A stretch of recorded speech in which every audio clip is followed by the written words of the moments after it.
Okay, so here we are, guys, back again with the adventures of the... I can't say it with a straight face. Adventures of the STDs, Jesus. One day we will get a proper adventure name. Exactly. Yeah, you guys are basically chicken killer right now, like in Fable. Like you're... Yeah. That's exactly what that is. You have to earn your name, right? So, quick recap, just so anybody, we did pick up some viewers, which was kind of cool. There's been some people watching on YouTube, which kind of blows my mind. We are missing our dwarf, Torkel. He is out today, but Ulrin is going to take over Torkel, so we don't have to be like, and he magically falls off his horse and we can't find him for a game. That doesn't really pan out. So Torkel will be with us in spirit, but Ulrin will be steering both dwarves today. To recap really quickly, you guys have been very recently in Singorn, and some stuff happened. Certainly, trying to find your way around the city was one piece of it. After the events in the Memory Ward and your dealings with Tyrax, he finally did manage to get you down into the Linen Guild Warrens, where you met with Mirabella, and she is the person who basically holds the key to the next piece of what you're trying to do. The overall goal is you need to get into Artigan's Lodge in Singorn, but you can't really go in the front door. And Mirabella, who runs the Warrens underneath the city, has tunnels, but nothing comes without a price. And she's asked you to track down a halfling merchant named Elan, who has done some trading with her and who skipped town, owing her some money. That doesn't go over too well with her, and she's asked you to find him. You went to his normal place in the daytime market in the thoroughfare, chased his assistant after she bolted. Neuraxis barely held off punching her lights out, and Hazel managed to get some info from her. Elan has left the city. Why, she's not sure completely, but that he was going to meet a buyer in Tomor Falls, a small town about a half a day's ride outside of Singorn. And you guys managed to secure horses, and you took off because the chase is on. So that is where we pick up. So you guys have managed to get some horses. Tyrax reluctantly is staying behind. He's not happy about that, even though he was under orders to not help you guys. And you guys are taking off outside the city. So as we square up, what you guys are going to be doing is you're leaving the gates of Singorn on horseback. And how fast do you want to go? Because you're not really in mounted combat or anything like that, but you are racing. So who's in? Let's do this. Let's marching order. Who's in front? I mean, I have vehicles land, so possibly Neuraxis absolutely hammering it. Okay. Yeah, Neuraxis first, definitely. Okay. Yeah, probably Neuraxis and Hazel, because they got the information, right? Right. Yeah, all right, so then Neuraxis first, and then Hazel and Elijah on the same horse. Yeah. Okay. And Dwarves then the will bring dwarf. we'll bring up the rear. Okay. All right. So you guys have horses that are appropriate for your sizes and your weights, and you are taking off. Neuraxis, if you are leading the charge, it is roughly a half a day ride, and it's going to be a bit bumpy. The paths are smooth leading out of Singorn. However, as you continue on, they get rougher, and you start to realize you're getting closer and closer to the Stormcrest Mountains, which are looming over the horizon at this point. You guys travel for an hour, another hour. I want all of you to make perception checks for me. Nope.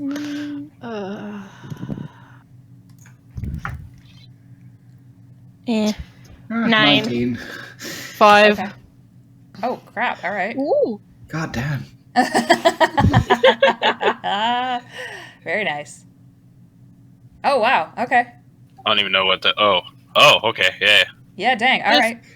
Just wondering, I Yes. get advantage on perception checks that rely on hearing or smelling. So just saying that in case it was like a listening check or something. I would give you advantage on that. Yeah. Okay. Yeah. With your senses. That's much better. That's a 17. Mm-hmm. Okay, so Alicia, you don't see anything, but No. everybody else does. Especially, I'm holding on to Hazel. There you go. Yeah, that's a cute image. Especially Ulrin, you were the very first one to notice that as you come down a hill onto a much more rocky path, up above you on a small cliff, you see an interesting scene before you. And what you are seeing, I'm going to get you guys pasted in there from a map somewhere. Oh my gosh, I haven't used you guys in forever. Don't mind me while I paste you in here. I should have had that. And don't mind T-Rex, he got in here accidentally. I'll get rid of him. There we go. As you guys come down on your horses, you do see on a small ridge above you, roughly 6 feet up, there is, it looks like a portly human man, a couple of horses. There are a couple of other people with him, and then a wagon that is very, very broken down. Its wheel is broken off, and it looks like they are talking, almost arguing with each other, trying to figure out what they're going to do. Hold on just a second. Yep. The gentleman who's very well dressed, the human man, sees you all and calls out and says, "Hail, travelers! Help! Over here!" Hello. Hello.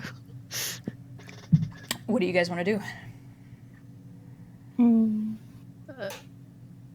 See, I would ride past because we're in a hurry, but if I hear Hazel like talking to those, like, oh god, I should probably stop. No, I think I just said like hello because that's kind of what I do to everyone, but I think I'm watching basically everyone else in Naraxis and see if we are slowing down the horses or if we just keep on riding. Yeah, because if there's like something ahead that broke his wagon, we don't want to ride into it and like break a horse's leg and then be stuck in the middle of nowhere. He is frantically waving at you, hope in his eyes, like, please stop. The wagon is busted.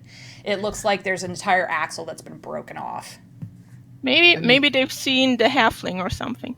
Oh yeah, I mean, I'll I guess pull over. Is that the right word for a horse? Sure, yeah. Park, Parallel park the horse. Parallel park the horse. There you go. Not the easiest thing to do. You do see so as you guys get closer, this one guy, definitely a human man in good dress, 2 workhorses who probably were pulling the wagon. There's another man with him, looks to be a half-elf who's armed, but not like he's trying to cause trouble. It's just, you're on the road. And then there is an archer with them. This gentleman comes over to the edge of the cliff and waves at all of you and says, travelers, you need to watch yourselves on the roads. We didn't fare so well. Is there a big rocks, all of this wagon stuff? Do any of you know how to fix a wagon? I'll just look at Ulrin like, I know Yeah. you. Yeah, me too. Okay. I'll nod my head. Okay. Very I'm not. This is like kind of sketch. This is Okay. like seeing like a broke down car in like the ghetto, and you're like, oh, should I jumpstart this guy or should I drive away? Because I don't know. Is there a way for us to get up to them? Like how? Oh yeah, high you is can the... totally walk around. Oh, Yeah. okay. That I path feel off like to there's the a left. check Yeah. for working out this exact thing, and it's insight. I just The DM will remind you that yes, you may all make insight checks if you would like. Yeah. Oh yeah. is this sketchy check is. There you go. Why am I rolling so badly today? Oh, 19. Oh 1. no! Not natural. When I rolled a 2, but I have Okay. -1. Oh no. Okay. Ulrin, are you rolling for you first and then Torkel second? Yeah, but I think I figured out how to do it and show it as Torkel. Oh, cool. Okay. Yeah, but god, Awesome. that's just as bad. It is Damn just it, as bad. man. Wow, yeah. I think you cursed yourself on that one. Okay, so Naraxis and Hazel. You do get a good look at this guy. He looks stressed. The archer has a weird look in her eyes. She's a little glassy-eyed. But the horses look like horses, and the half-elf is watching you all, but not really doing anything. It's the archer that draws your attention. Okay.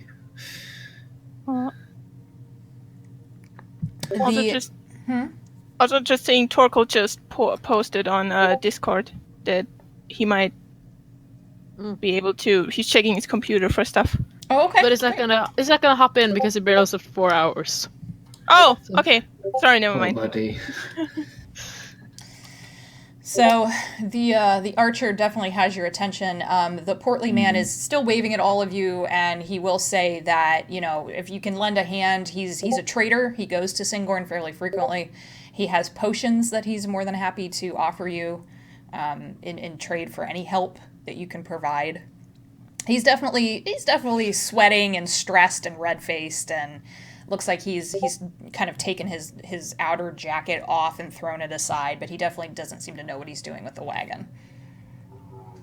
I guess Ulrin will get off, or I'll get off my horse, and I'll just kind of whisper to Torkel, like, cover me. And I'll make my way up to the wagon to see what's wrong with it. Okay. So Yeah, Hazel gets like an elbow in the ribs and like a subtle point at the archer, like, I don't know that, like, if something goes wrong, you and me are going to pull her in half. Like, All right, got it. I'm on point. Okay. The The last thing you do notice about the archer is that she is fully elven and is wearing better armor than the half-elf gentleman. So Yeah, Ulrin- I want to just watch everyone who has a weapon on them carefully and prepare to like draw an arrow if anyone seems to like get their weapons out. Okay. Ulrin, as you go up, is anyone going with him, or are you? yeah, I'll go with him. All right. So you guys go ahead and move yourselves up there, and as you get moved up there, Ulrin, you definitely, especially at this angle, that wagon is busted. It looks like they hit a rock or something in the road, and the front axle has completely splintered. One wheel is cracked, the other wheel is on barely. And it looks like the front of the wagon also. It's like it just like face planted into the road, and the wagon has definitely sustained some pretty severe damage. The horses look okay. They don't seem to pay much attention to you. But this gentleman is going to come over to you and hold out his hand and go, they call me Smithy, but it's actually Jacob. So either one's fine. Hi, nice to meet you. I'm Ulrin. Good to meet you, Ulrin. As you can see, we had a little bit of trouble here. I don't know. And he turns around and he's got his arms crossed and he's like, these roads didn't used to be this bad. I don't know what the hell is going on. The half-elven man is going to go over to one of the horses and start rubbing it down. He goes, that's one of my friends over there. He business partner, and the half-elf just kind of snickers at him. And he goes, that's a Salix over there. And then we hired this nice young lady a few towns back to guard us, because you don't go anywhere anymore in Tal'Dorei without having to worry about bandits or dragons, right? Dragons, come on. Narexis doesn't say anything, but as soon as he mentions dragons, he just like looks at him and gives him one like nod. Just okay. If you want to go over and look at the cart, it's really up to you. What are the rest of you guys doing at this point? I'm just keeping watch. Okay. Yeah, I probably just like standing there kind of confused because I didn't really notice anything, and just like they started talking, I'm like, what? Hi? Okay. So I was kind of just confused and trying to figure out what's happening. All right. Yeah, my actual plan is to try and like in conversation ask them if they've seen a halfling on the road or whatever, because I don't know how to fix a cart. I mostly came up if he needs someone to like lift it while he cat's mending underneath or whatever, not to actually like fix it. Like, Sure. I don't know what I'm doing. Dragonborn Jack. Yeah, that's what you're... Yeah. Just hold the cart up, yeah. As you guys start to move around the cart, Smithy is actually going to come over and kind of point out to you guys where some of the damage is. And he's like, well, the axle, obviously I need the axle. That's like, can't go anywhere without that. Or the wheel. The front of the cart I'm not too worried about. We can hit Singorn. It's not that far off, and maybe find some wood or someone who can fix it. But if you guys can, he's got some tools laid out, and it looks like there's a few pieces of lumber in the cart, as well as a couple of barrels, a chest, and a very, very large, like, traveler's backpack. Well, Ulrin, I'll help you if you want to, I mean, fix the thing. Yeah. Okay.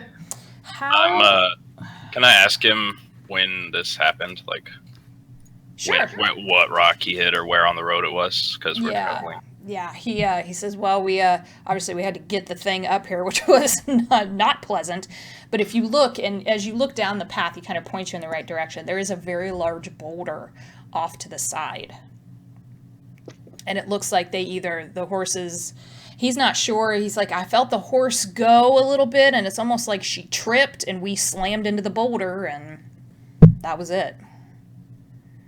I'm gonna inside check him. Sure. God damn, what the hell?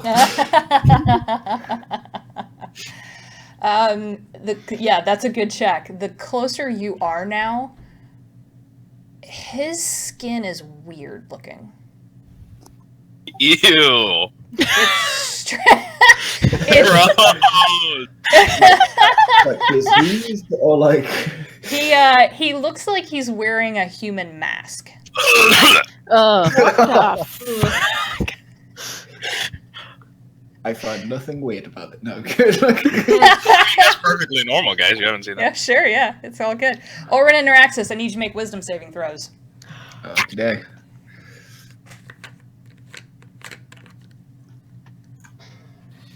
Fuck. Oh no.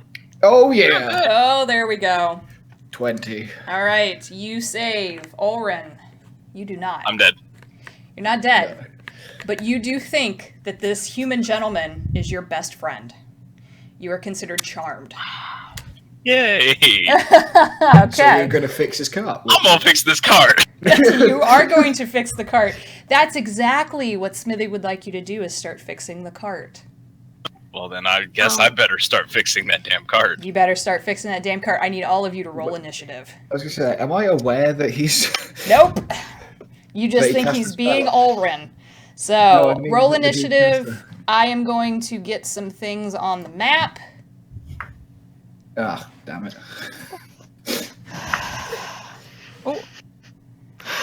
I have rolled under 5 the entire game so No. far. No. I rolled a natural 1, but I'm a halfling, so. You're a halfling, so it doesn't really. Oh, Torkel, thank Oh, God. Jesus! Oh, Torkel yeah. just blows What their is that? face off. That's like the wow. end. What the frick? What the fuck is that? Ooh. All right, let me get everybody in the initiative track. You see the boomstick, it is very fast. Yes. Yes. Amazing. I have very good reactions. Holy shit. Oh I my mean, gosh. it's a little bit Borat, but otherwise... Oh my gosh. Oh god, Borat Dwarf would be amazing. All right. It's my hammer, crack Yeah. hammer. Oh, jeez. His wife was killed by a Balrog. Like, All right, let me get the Oh. Did tracker. the horses catch on fire? ooh, Alrighty. Oh, So- Jesus. look at all this temporary HP. I mean, what? Let me get, so you can go ahead and get your initiatives in there. I need to get those in. This is always the clunky part of this. All right. And Just a question, do you pick enemies that my spells won't have any damage to on purpose? What do you mean? You throw acid and stuff, right? Yeah, but now I picked fire spells also because of last time. Oh god. Well, maybe now the acid will work. Yeah, no, the acid would work. That's the thing. Shocking grasp, I'm telling you. Wizard taser all day. Look. Yeah. And let's see, everybody's getting their initiatives in, so I just need 23 and... Wow, dang, Torkel, holy moly. I mean, Oren did ask him to cover him, so I guess... This is he took true. that This is true. very seriously. Do something wrong thing. Alrighty. So, Hazel, can you roll a d20 for me? Okay. You tied with the archer. I rolled a 12. Okay, you're going to go first. Yay! Okay, so let me move you up so that's the right order. All right, turn order is up. And shit about to go down. So, when Ulrin feels suddenly weird and like this portly man who is no longer there is his best friend Ulrin, so you understand. You obey verbal and telepathic commands from the guy in red. I feel gross. That's weirdly specific. Yeah, that's very... You feel like that is your best friend and you will do whatever he tells you to do. What has suddenly happened on the battlefield is this: the archer is still there. However, the horses have melded together into a giant horse that is on fire. There is the the figure in red that charmed Ulrin has giant wings and would look like a tiefling if it didn't also look like a demon. And the one who had been working with the horses is a smaller version of him, but is more of a black-purple color. So all of this just happened on the battlefield. And we are going to start some music up because here we go. All right. So first in the order is Torkel. All right.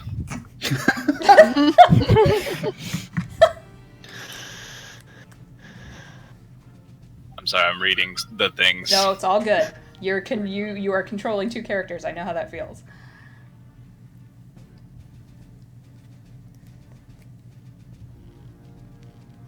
I will take out my boomstick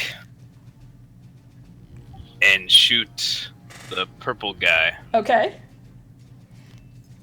Roll your attack.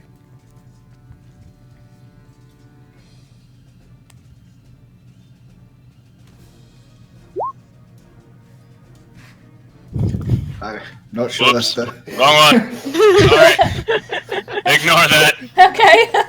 Oh, There geez. we go. Hey, yeah. Oh, yeah, that definitely hits. Go ahead and roll your damage.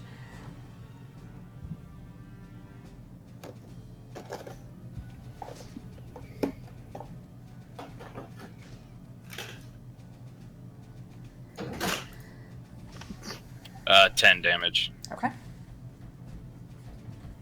All right. So the boomstick comes out. Torkel squares up, fires, and manages to hit the purple creature square in the shoulder. It howls in pain, clasps a hand over its wound, and hisses and points at the dwarf that just hit it. And then I'll move over here. Okay. A little bit closer, I guess. All right. And reload is a bonus? Yes. Okay, yeah, then reload. Okay. End of Torkel's turn. Hazel, you are next. Alright, so Norexus told me to tear stuff apart, and I trust him. So I can just move up here, right? Or is that okay? It's a cliff, so... Okay, no, so we have to, like, You have to move around, climb up. right. Okay, So... then I won't be tearing stuff apart this turn. Okay, then how to do this? Alright, then I'll... 1 second. Oh, you're fine.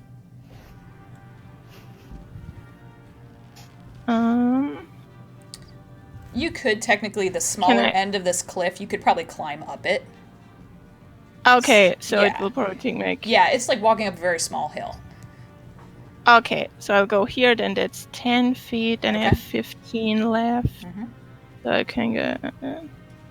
Alright, I'll go here, and I'll transform. Ah, okay. Let me get your icon out. Rawr. Surprise, we can do it too. Yeah, no. Hazel becomes... Oh, It's not a yeah. tiger sound Move you at all. down here, yeah, and let me get you set up here real quick. Represents Hazel. There we go. Is there like a Sailor Moon transformation scene? I really want that to be a thing. Like strawberries are just in the background, like falling, and That's amazing.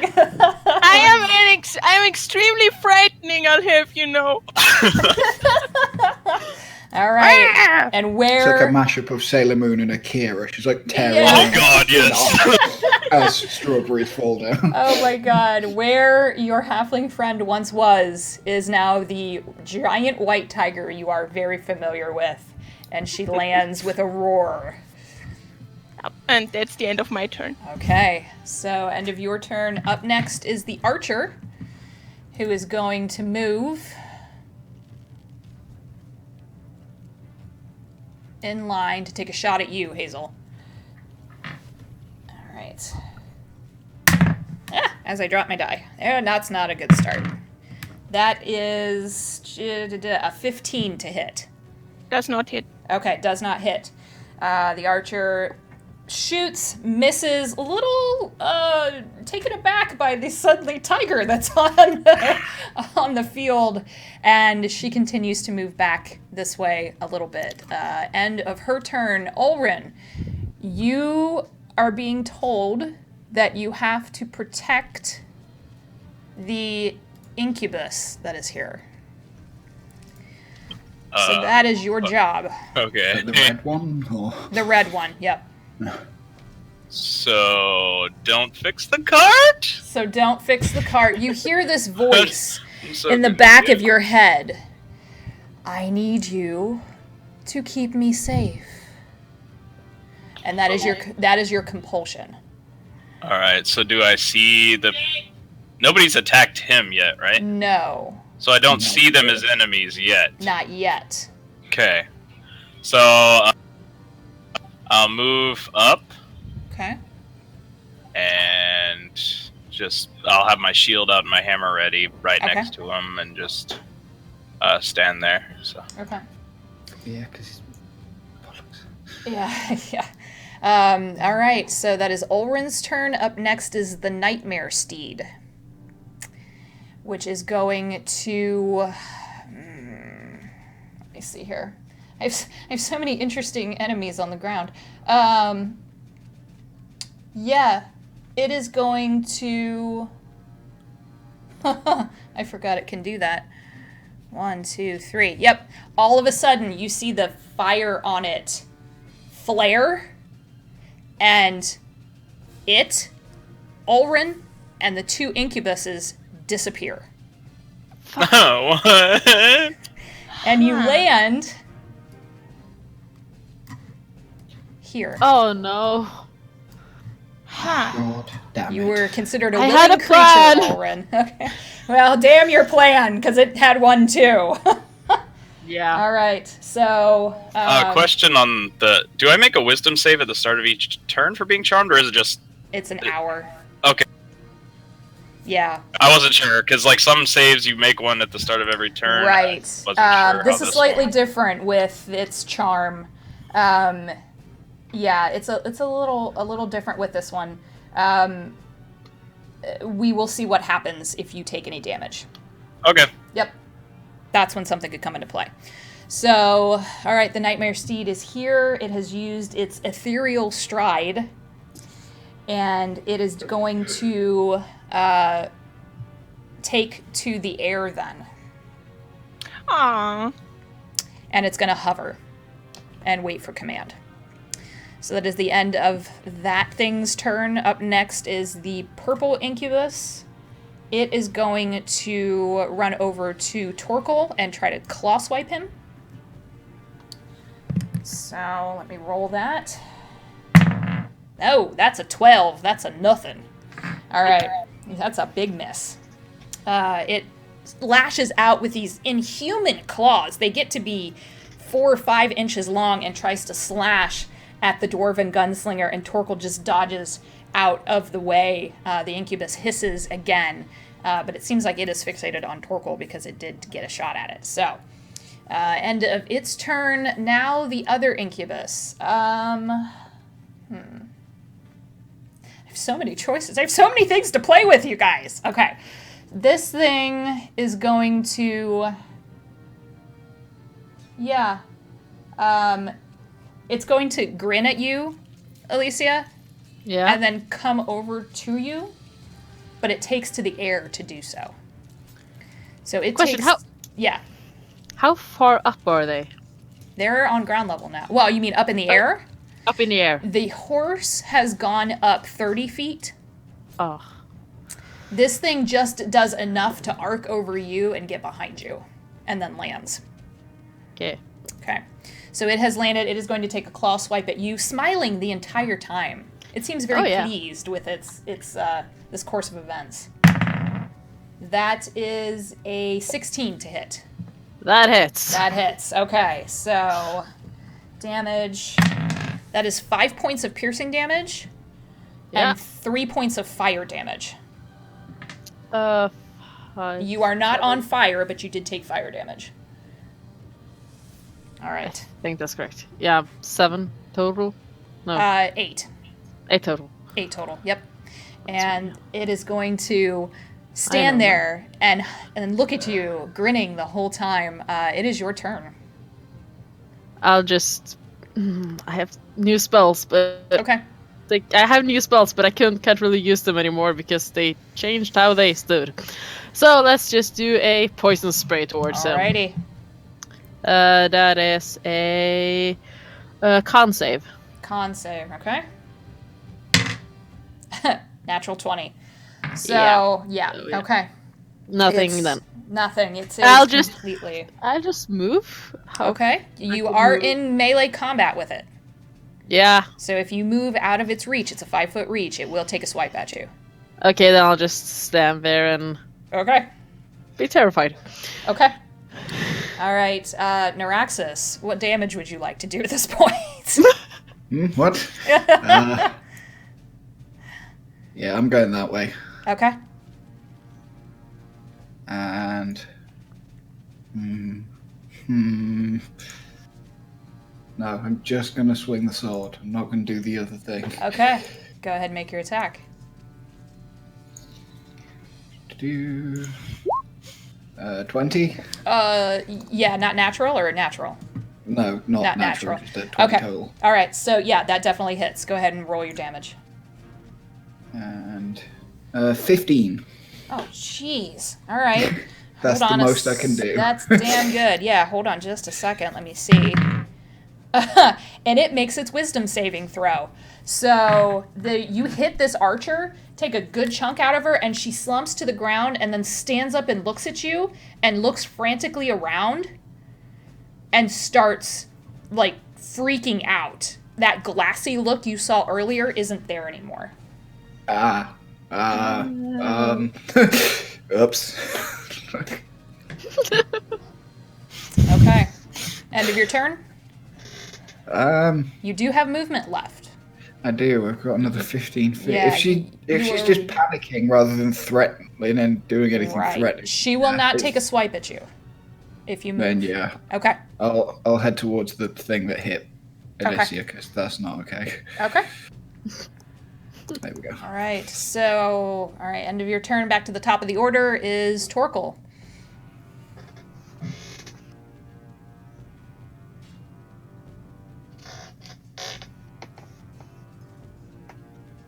Did we lose our dwarves? Oh yeah. Sorry. Yep. Okay. Torkel's up. We're at the top of the order. Alright, is this thing in melee with me? It is.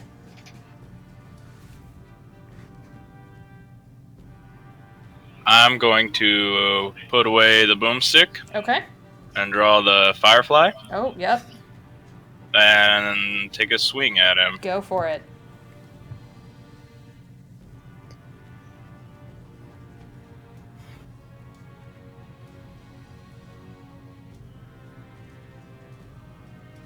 Ooh, 11. That is a miss. Well, poop. Yeah. Okay. So the flaming sword comes out, but the incubus manages to kind of dance backwards, almost out of the reach of the weapon and its flames. But it comes back and is ready to square off with you. All right. End of Torkel's turn. Yeah. Okay. Hazel, you're up. Okay. Question: could I Sure. jump down from where I'm standing, right next to the demon thingy, or is the cliff too high? Like, would I break my leg or something? No, it's under 10 feet. You'd be all right. All right. So I'm gonna do this like full tiger pounce Okay. down and tear into this asshole. Okay. Flanking rules apply, so roll with advantage. Ah. We haven't had much All right, flanking, good. so Because keep it that in was a mind. 3. Oh no. Okay. Tigers 18. That'll All right. hit. No. No. 18. That hits. Okay. Roll your damage. That's. Ooh, that's 12 points of slashing damage. Ooh, all right. Very nice. Let me- Okay, and then my second attack with my claws. That hits definitely. That's 22 Oh yeah, that hits. to hit, and Okay. that's 7 points of slashing damage. Okay. Oh, nice. Both And- hits land, and you manage to get your claws into its midsection, and it is now spitting. It is furious at you. Stay away from my friends. Anything else on your turn? Nope, that's it. Okay. All right. Up next is the archer. No longer charmed, because that was broken. She is going to try to compose herself a little bit and move. I have to do my calculations. 1, 2, 3. Nods at you, Naraxis. She's shaken, but she is going to. She doesn't seem to want to come after you. She does seem to also understand what has happened to her. So she is going to take a shot at the incubus who had charmed her, which is the purple one. So, nope, that's a big old fat miss. Okay. So she doesn't manage to get that shot off. Still very, very shook by what has happened to her. But that is the end of her turn. Ulrin, you are still charmed. I'm going to. Wait, he's flying, right? He is on the ground. Oh, okay. Yeah. I'll move up by him. Has he been hit yet? Yes, he has. Who hit him? Hazel. Hazel. Ho ho. Hello. Yep. I'm going to swing my hammer at Hazel. You're gonna miss. I'm gonna force you to roll a 6 because I can see you. Okay. Hey! I rolled a 6. Okay. Okay. All right. Does not hit. Yeah. All So right. unless you have really high attack rolls, attack bonus, mean, you're not gonna yeah. hit. No, it's. Let me get to my character sheet. Yeah. Hazel, what's your AC? 18. Oh, you put no. Yeah, you're not gonna hit. That's a big no. Okay. All right, Ulrin, that compulsion is there. You protect your weird, scaly demon friend. Yep, he's my best And friend. Hazel just Yeah. looks at you with those big hazel tiger eyes like a kitty and is like, but why? Something inside me just hurts a lot. Okay. I am no longer scared of demon friend. Don't you forget it. He just looks Yeah. really confused at you. Naraxis, you see all of this go down, and you do have an inkling as to how you can make that stop. Mm-hmm. Okay. Just all right. All right. just so, do it delicately. Yeah. Yeah, just do 15 and nearly slice him in. All right. Okay. Ulrin's turn is up. The Nightmare Steed is going to.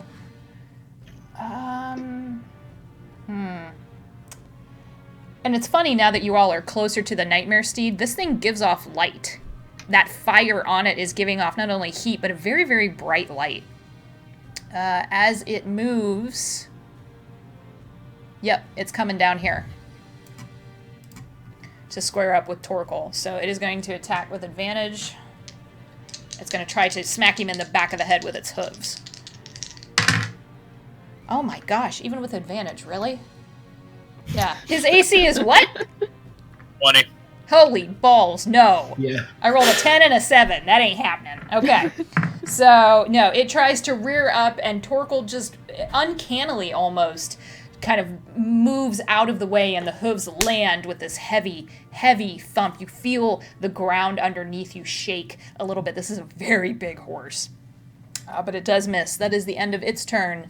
The purple incubus is up, and it has a target in front of it. So it is going to try to claw at Torkel again.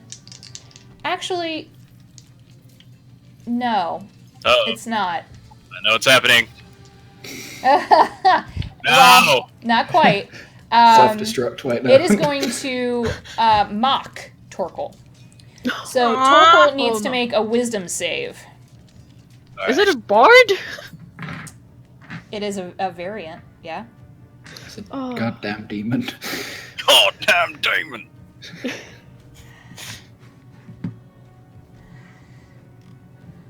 13. Yep, that'll do it.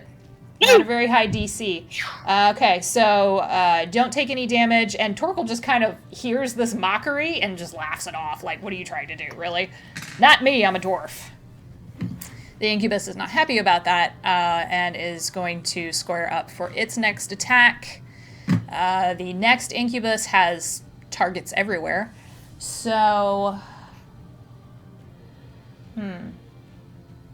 Ulrin, Yes. Constitution save.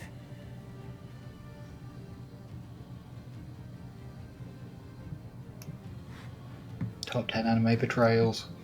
Hey! Oh, whew, okay. I'm a hardy dwarf. Yeah, the DC was 15. Whew, okay.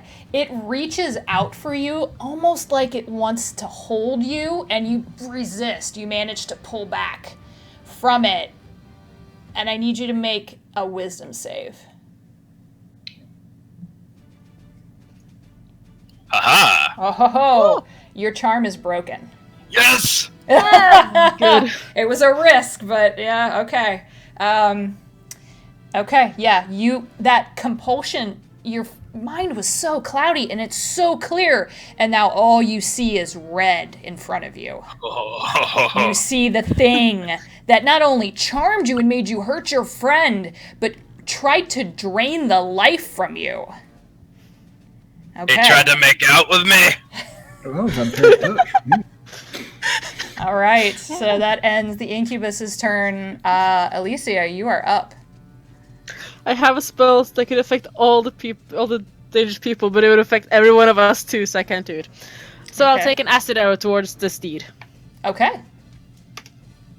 12 plus 7 is Oh my gosh. 19. Yeah, oh yeah, that'll hit. Yeah. Then it's... Haha, it takes more damage afterwards. I never think I've hit with this one. 4, 2, 6, 7, 8 damage plus Ooh. acid damage. All right. And then at the end of its next turn, I think it takes 2d4 damage more. Okay, wow. Yeah, it took full damage on that. Yeah. So that acid arrow shoots out and hits right into the Nightmare Steed's flank, and you see it start to sizzle and burn, and this horse pulls back and starts whinnying ferociously. Yeah, that was a good hit. Yeah. All right, That's anything the else? end of my turn. All No, right. that's the end. Noraxis, what would you like to do? I think I'm gonna go that way, and then in here. Oh, is that flying, the purple one? I've lost track now. No, it's on the ground. Oh, okay, then Yeah. I'm like a dead run. Okay. For the, All right, Um, yeah. big old slice at it, and like Yep. in Infernal in its face, just like, who sent you? Did they send you? And just like swinging overhand. Okay. 30. That is its AC. That's a hit. Oh, Okay. yeah, 12. Whew. All right. That was a hell of a hit. Yeah, that sword comes down and cleaves right into the meat between its head and its shoulder, and you pull it out, and there is a giant gash. It understands Infernal and will spit back at you and say, "We don't know who you're talking about." Oh, good. And then he just gets ready to slash at it again. Okay. Like, oh, cool. I won't get in trouble for this then. Okay, so Torkel is up. All right.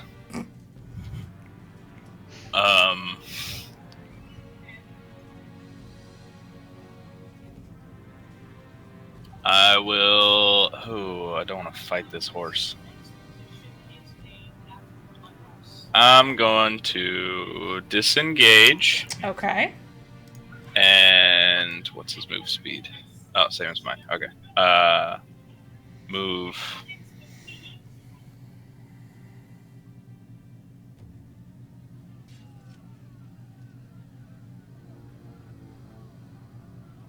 Up here. Okay. And as for my bonus action, I'll just switch weapons again. Okay. Back to the boomstick. Okay. All right, Hazel, what would you like to do? I'm just gonna tear into the guy in front of me again. Do it. Ah! Dice fell. Dice down. Okay, that's... Okay, 22 hits. So, Oh, yeah. 8 points of slashing damage. Okay. And second, 26 to hit. Oh my gosh. So, again, 8 points of damage. Whew. All right. Yeah, that you guys are doing some damage to this thing. It's tougher than the purple one, but it definitely has sustained some injuries. You especially, Hazel, as you're just digging your claws into the same wounds. Yeah, and you see blood dribbling down its sides, and it's a red-black, and it smells like sulfur. It's horrendous. This thing is definitely in pain at this point. All right. End of your turn? Yep. Awesome. All right. The archer is going to move and take another shot at the purple incubus that had charmed her previously. And let's see here. Oh, shit. Yeah, that's a hit. She's actually going to do a pinning shot. So the incubus...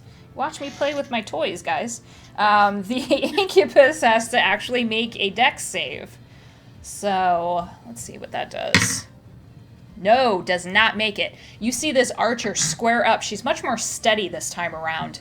And she takes this really amazing shot and actually pins the incubus by the wing to the ground.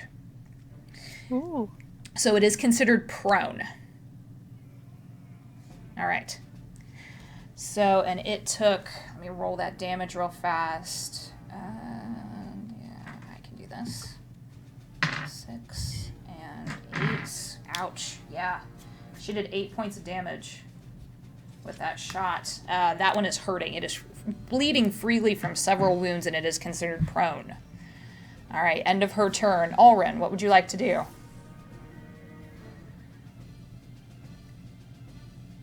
My turn? Yep.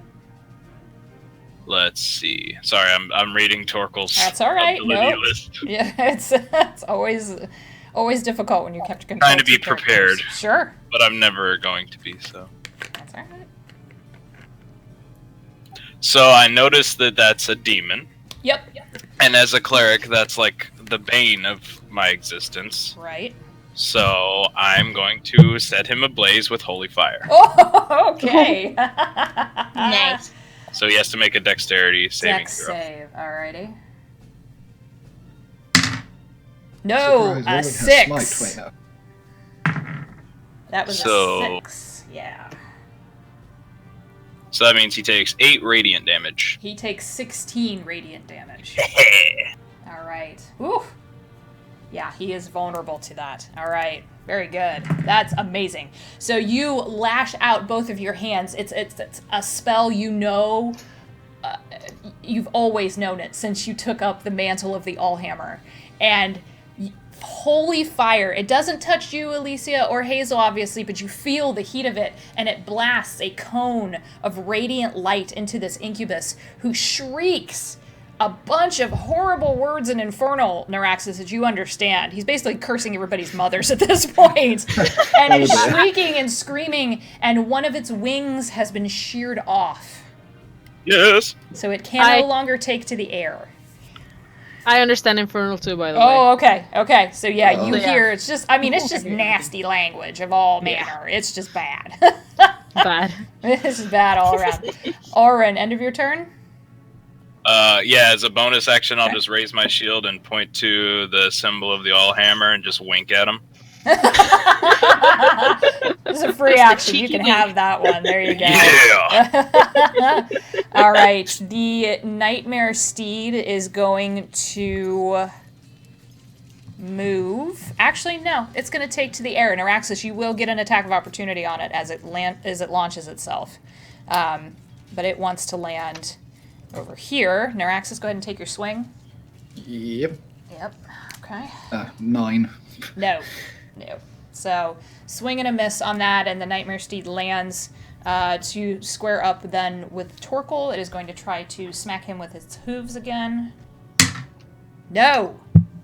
That AC, though, holy moly. Such a beefcake. It is! He only rolled a 13, so not happening there. Is it the end of its turn now? Yes, it is. It takes damage. Takes damage, all right. From the poison. It takes 5 acid damage. Woo! All right. I rolled a 2 and a 3. Very nice. All right, so that arrow is in there, and you see the skin start to slough off. That's nasty. All right.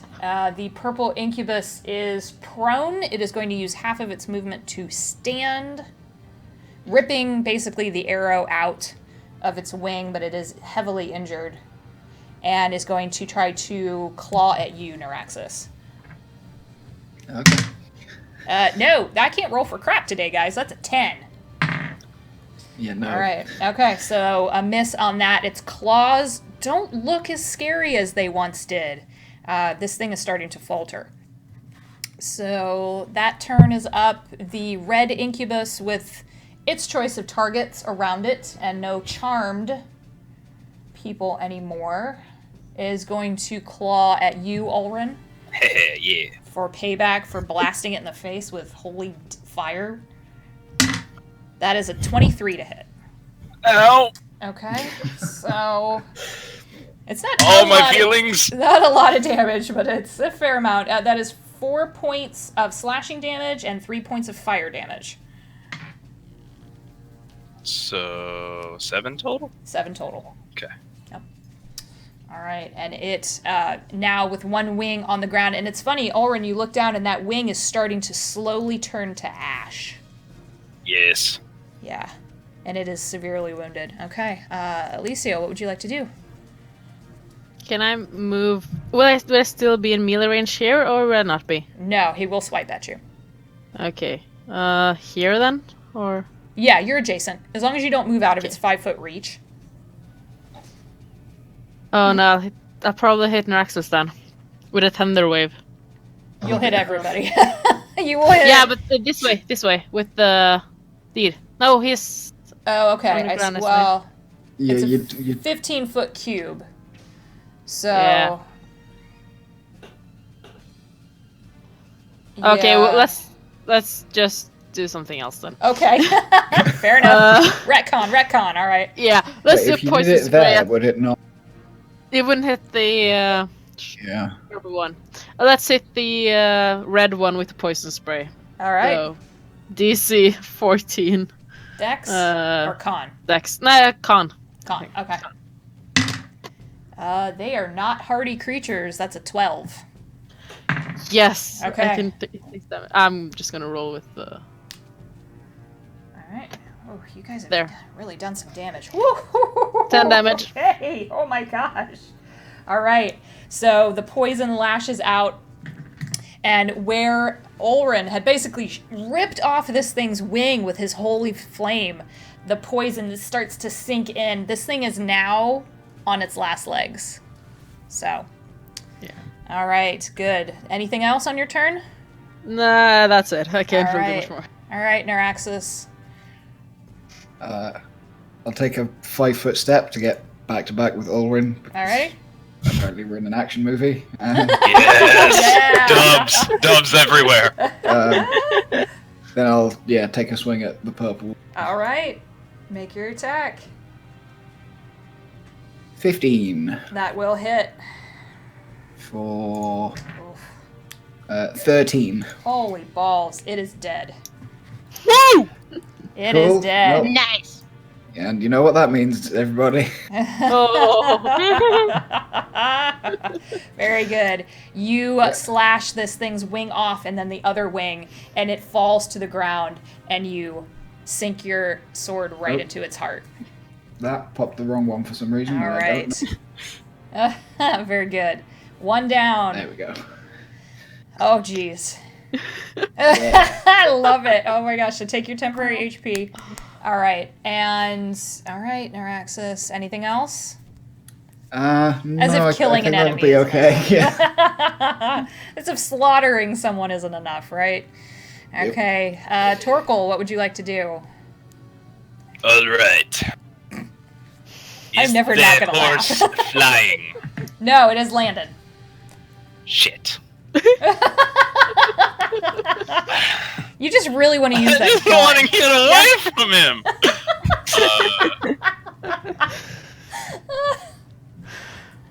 I guess I'll switch weapons again and try again with the Firefly. Alrighty. See.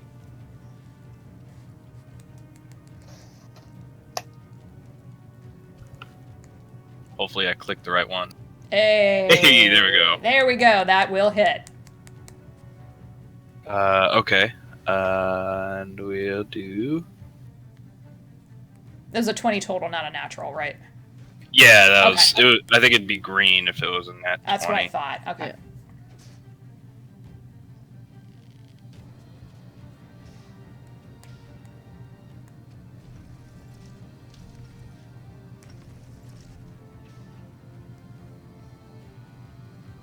Why is it not rolling? I don't know. Is it slash R, not R slash? I'm sorry. That's all right. Loading. My bad. He's scattered. It's all right. Although, can you not just click where it says Firefly Shorts for? I can't click the damage, though. It'll just re-roll an attack for it. No, I mean, on the little roll in the sidebar, click the name, it should then do the damage for you. Up. Figured it out. Oh, hey, There you go. all right. Thank you. So that's 11 slashing. Yeah. Is there fire have on that too? I don't know. He doesn't have the thing written in here, Okay. so I don't know no. what this thing does. I don't know what the It's- short sword does. It's just magic slashing, I think. Okay. All right. All right. So, oof. Yeah, you swing out with that sword, and it catches the horse right in the chest area and leaves a giant gash that is now freely bleeding, and the blood seems to spark as it hits the ground. There's a little fire going on there. So, all right. End of Torkel's turn. Yeah, and he'll just say, "Fire horse meet fire sword." Oh my gosh. I'm trying, guys. I love it. It's We're- amazing. we're It's We're a doing little it. uncanny. It's a little uncanny, not gonna lie. All right, Hazel, what would you like to do? I'm just gonna keep on tearing in this motherfucker, Get and it. I want to go for its second wing and just. Yeah, Okay. All Still right. got advantage on the rolls. You do. It's flanked. Okay. 21. Oh yeah, That's 12 points of slashing damage. it is dead. For the- Oh yeah. It I is just want dead. to tear out Heck its yeah. second wing and just get into his chest and rip it apart. And Oh, brutal! Ah! I love it. Oh my gosh. All right, so 2 enemies down on the field. Their bodies are slowly starting to turn to ash.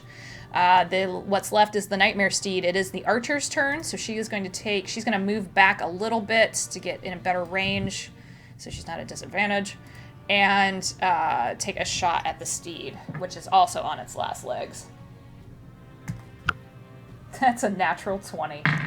Okay. Oh, yeah. All right. So depending on the damage, it's dead. She rolled a 6, Cool. and it's double damage, and it had 6 hit points left. So I will actually, the archer takes the shot, but I'm going to give Torkel the, how do you want to do this? Just because he's right there. So how does Torkel want to finish this thing off? All right, Torkel will climb on back of the horse and drag the sword down the fire mane along the back of his neck. Oh my gosh. Ah, That is. Stubborn. You guys got That's- brutal, man. All right. That's a disturbing Wait. image. It is. Oren just looks at Torkel and he's like, man, that's fucked up.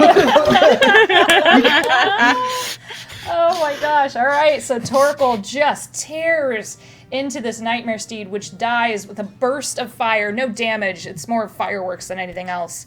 And Torkel gets bucked off a little bit, but he's not gonna hurt himself there. And you now have slain bodies on the ground. The incubi are turning to ash. The nightmare steed is slowly dissolving into the ground. And this archer that is with you, don't need battle music anymore, very shakily climbs over to all of you, kicks what's left of the horse for good measure, and waves goodbye, doesn't really say anything, and she starts walking down the road.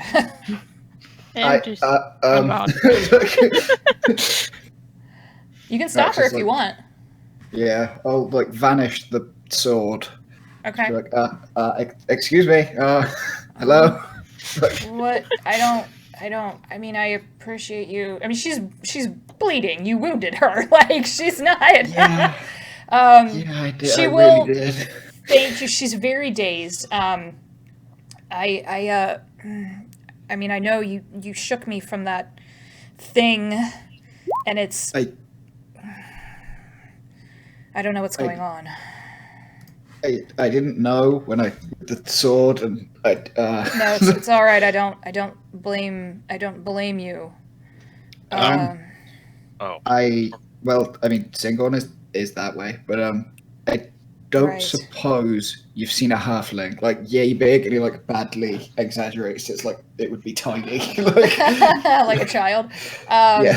I mean, I don't even remember. Hold on a second. Let me see if she even can recall. Nah.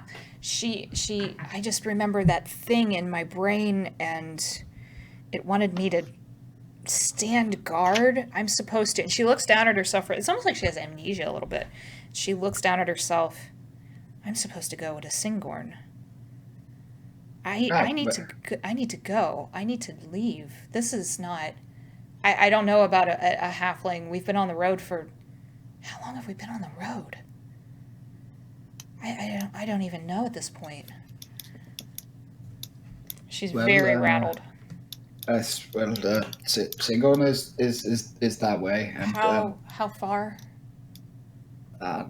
What was it, like half a day's ride? You guys rode for about 2 hours, so. Actually, yeah, like 2 hours gonna- horseback. So like, I don't suppose any of you have a bandage or anything, do you? I was just about to say, as he's like talking to her, I walk up and like put my hand on her and cure wounds. Unfortunately, it rolled for Torkel, but I mean, Okay. But it was from my character sheet, but Sure. it posted it as Torkel. No, that's fine. That's okay. Yeah. I'm gonna cast that on her and also try and use, I don't know, I mean, guidance isn't really a mind altering. I want to use guidance on her to try and like help her correct her mind, to get her more focused, to guide her to where she actually needed to go. Okay. If that makes sense, or if I can. It does. Yeah. No, I'll allow it. This is an NPC. It's not a big deal. You kind of point her in the right direction. There's a piece of her mind that clarifies. You almost feel it, Ulrin, as you reach out and try to help her out. You feel something kind of pop in her visage, and what was left of the glassiness in her eyes is gone. And she thanks you, and she looks at all of you and nods and says, I'm a guard in Singorn. I don't know how I got here. If you ever need anything, you can probably ask for me at the guard barracks at the keep. It's where I work? It's where I work. Yeah. Yeah, if you need anything, find me at the keep. Who should we ask for? Takes her a minute. Nira. Yeah, I'm a guard. Nira. the guard at Singorn. I need to go. Yeah, no, by all means. I need to go. I need to go. She thanks Good all luck. of you and then starts bolting down the road back towards Singorn. Bye. Have a nice day. Just Bye. She's gone. Bye. What would you guys like to do? You guys did very well. That battle could have been very bad. the whole thing took 30 seconds. I know. Yeah. I know. Isn't that crazy? I'm like coughing because my mouth is full of ash from the demon chunks that were in my mouth. Like I'm like a cat trying to cough up a hairball, sort of. Just much more terrifying. I'm looking at the wounds that I got, and there's like, hey Elrin, do you have any more healing spells, or should I take a healing potion? Whoa, okay. What the hell happened to you? Like, it's like babying us here. Like, oh god, are you okay? Yeah, I'm alive? I have 2 more spell slots, so we can do that, or we can do a healing potion. We have healing potions, I'll take one of mine. Okay. Okay. I have 1 left. 2d4 plus 2, right? Yes. Well, spoils of war, we get their stuff, and he just like trots off towards the cart, like, meh. Okay. Anyone who wants to check out the cart, I'm gonna have you do an investigation check. Yeah, I want to check out the cart. Sure, you can. I'll try Anybody to. Can do it. Hey, You're gonna literally paw through with your kitty paws, Hazel.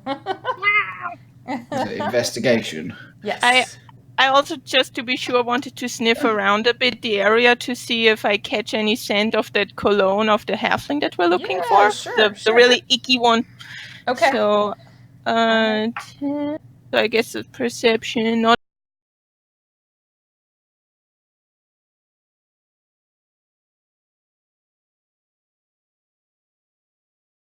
You have to brush your teeth really well the next time you can manage that. It's really gross. Yeah, it's like you ate a cigarette. It's really gross. Yeah, it's just nasty. So, Neuraxis, you root around in the wagon and pull out. They did have what looked to be potion bottles on them. The barrels and the chests are full of them. And you pull out, they look like healing potions. A couple of them look like poison bottles. I am going to have you make a nature check. Oh, I'm great at those. Something. Okay. Okay. Nope. The poison smells like poison. The healing potions smell like poison.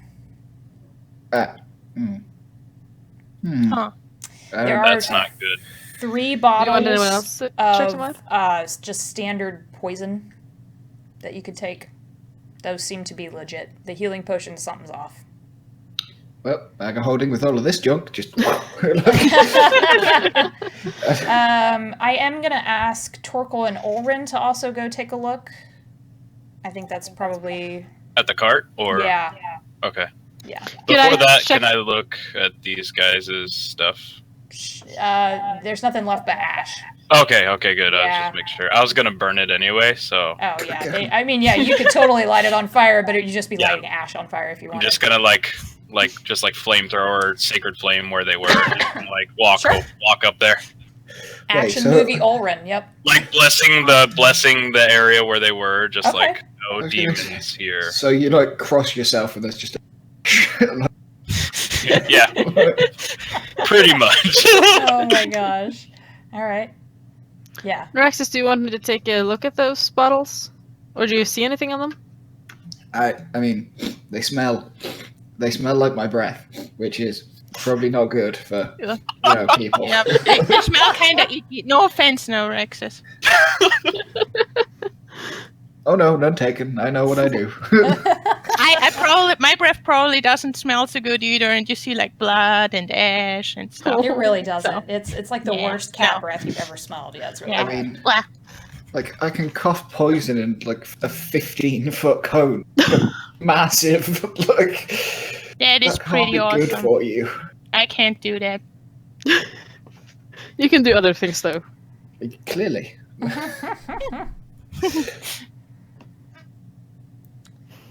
Okay, can I have Oren and Torkel also run investigation checks? I should have just said the whole party, but yeah.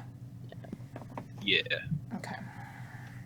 You guys the rest of you get a good look at the wagon. It is indeed broken, but it looks like it was rendered with claws, now that you know what you faced off with. Oh, shit. All Yeah, right. boy. Nice. Okay. I was investigating. I mean, I was getting ready to fix the cart, so... That's true. That is true. Sometimes the dice work. All right. Oren, you paw around a little bit more, and then you're pretty good with construction, and you get a good look at the wagon, and something is off. So you climb up, and you start stomping around, and then you hear a dull, hollow sound. Ooh, is there a device to open this secret It compartment? looks like the board isn't fully nailed down. I pry it up with my smith hammer. Okay, you do that. There are two things in this compartment. There is a bottle. It is gorgeously carved crystal. It's almost the size of a decanter. And the liquid in it is a swirling blue-purple. The other thing in the compartment is a body. Huh. What's It the body is look like? Is it a halfling? It is a gnome man. And you notice immediately he has no eyes and no tongue. Huh. Well, that's pleasant. I mean, it's thorough. Oh, give it. And it stinks. It's bad. I turn back into my halfling form so I don't have the very sensitive kitty nose around all of this. Okay. Because it's starting to smell really bad. Okay. As this is happening, the people who are not focused on the cart, so everybody but Olren, will you guys make perception checks for me? Okay.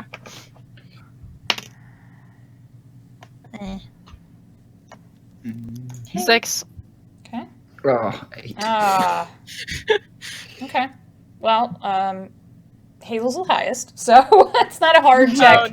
Oh, no. You do see overhead a black crow, and it lands on your shoulder, Hazel. Oh, hello, Mr. Crow.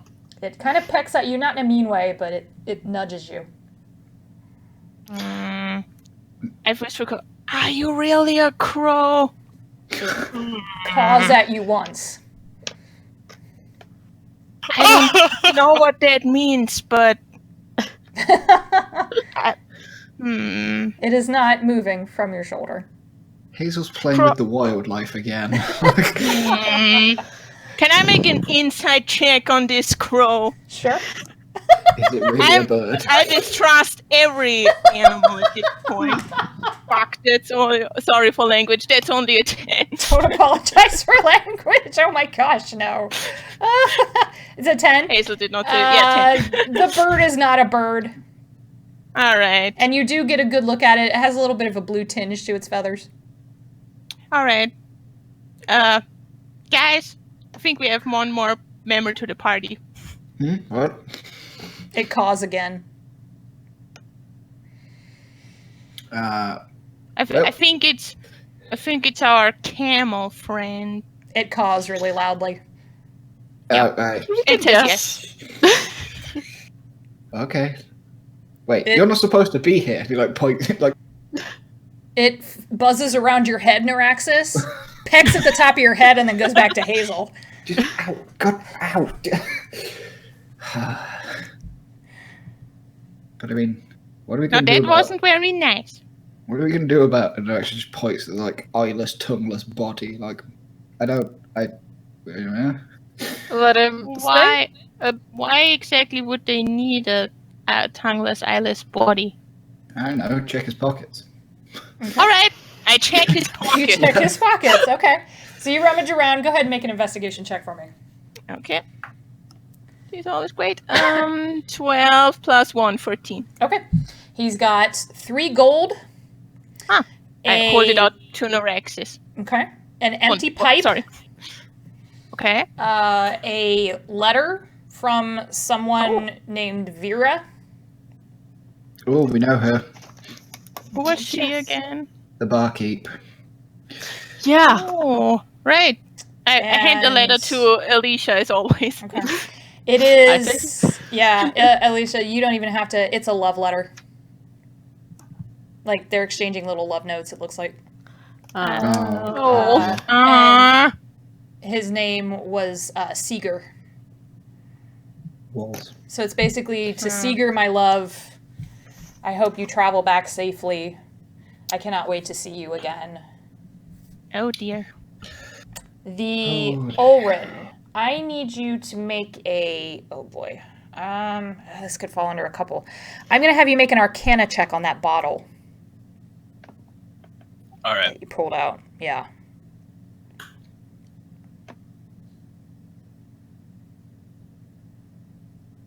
Not great. It's definitely magical, but you don't get any sense of what it might be. I'm going to hand it to Alicia and just tell her it's something magical. I don't quite understand it. I make an Arcana check then? You sure can. 23. Cool.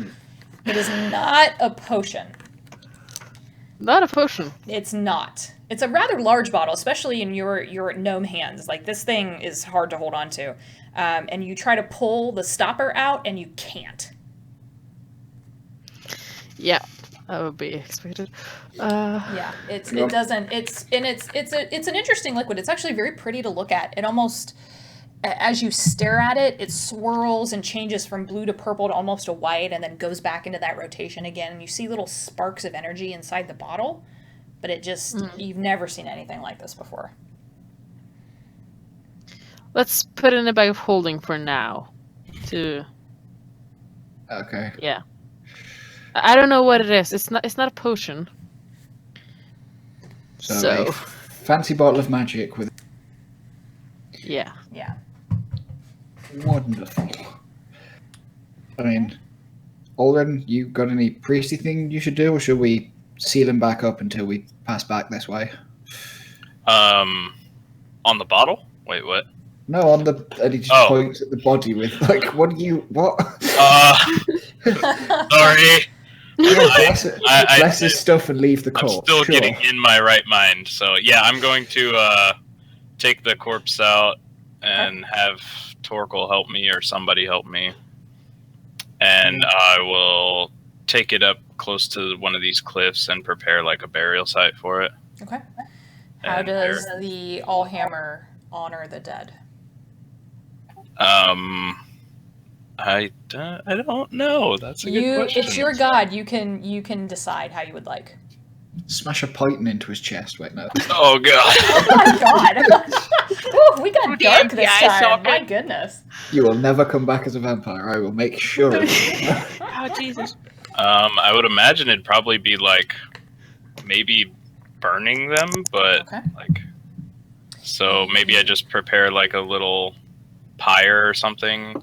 Yep, there's plenty of wood around to do that. Yeah, and then take the ashes and like bless them, I guess, because like forge would be ashes and fire and that kind of thing. So I think that would be maybe the way. I don't. Yeah, it's totally. I mean, that kind of thing isn't in the book. It's really up to you guys as players how you wanna do this, particularly clerics. Yeah. So with the help from everybody else, you do manage to find some fallen timber. There's a couple of logs. You get them chopped up.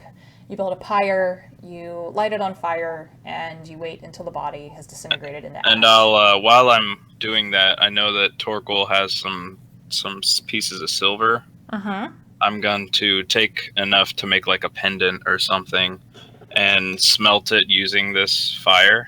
Okay. And while it's going on, I'm just going to kind of prepare like a little charm or something, like a necklace charm. Just as like a remembrance of him while his body's burning. So yeah, that's totally fine. Once the body is gone and nothing but ash, you can gather those up. There's several containers on the wagon that you could use. We have a couple empty bottles in the bag, so I'll just use one of those. I can hand you the empty bottle from my healing potion that I just used. Oh, okay. That'll work. Maybe we deliver these to Vera. Yeah, that's The ashes, I mean. yeah. Okay. Right, we should probably mount up. We got a halfling to catch. Okay. So you guys, the gruesome deed done. You get back on your horse. Your horses are fine. Like, that was never a concern. They wandered off a little bit when the battle started, but you do manage to get them back on track and ride the next couple of hours to Tomor Falls. So let me pull. Hey, look, notes. All right. As you approach, and you're keeping a wary eye out, you're watching the sky, you're watching the road, you don't pass any other travelers. And as you continue on through the day, the woods start getting darker and snow starts to fall. And as you approach the village, you do see a couple of things. One, the snow has picked up. It's much colder now. And this entire village is below in a valley. You are approaching the gates at the top of the hill. You have to pull your cloaks tighter around you. You're getting soaked because the snow is now turning to sleet. And nothing sounds better than somewhere warm to stop, but there is light ahead. There are torches and lanterns that are burning in front of a shuttered wooden gate. The gate is roughly 12 feet tall, but it's not solid. The gate looks to have been repaired recently. The wood of the posts doesn't match the wood surrounding it, and there's even doors, there's hammered metal, all of these patchwork pieces on this gate. As you near, all of you make perception checks.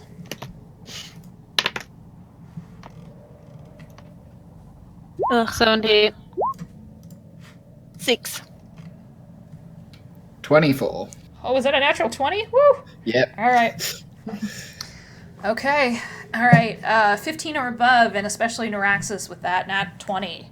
There are 2 guards on duty. They are holding torches, and they look to be humanoid as you get closer. Definitely human. 1 male, 1 female. And they hail you as you approach. Oi! Oi! Turn back. You don't want to come here. We're looking for a friend of ours. He came this way. Or at least we were told he came this way.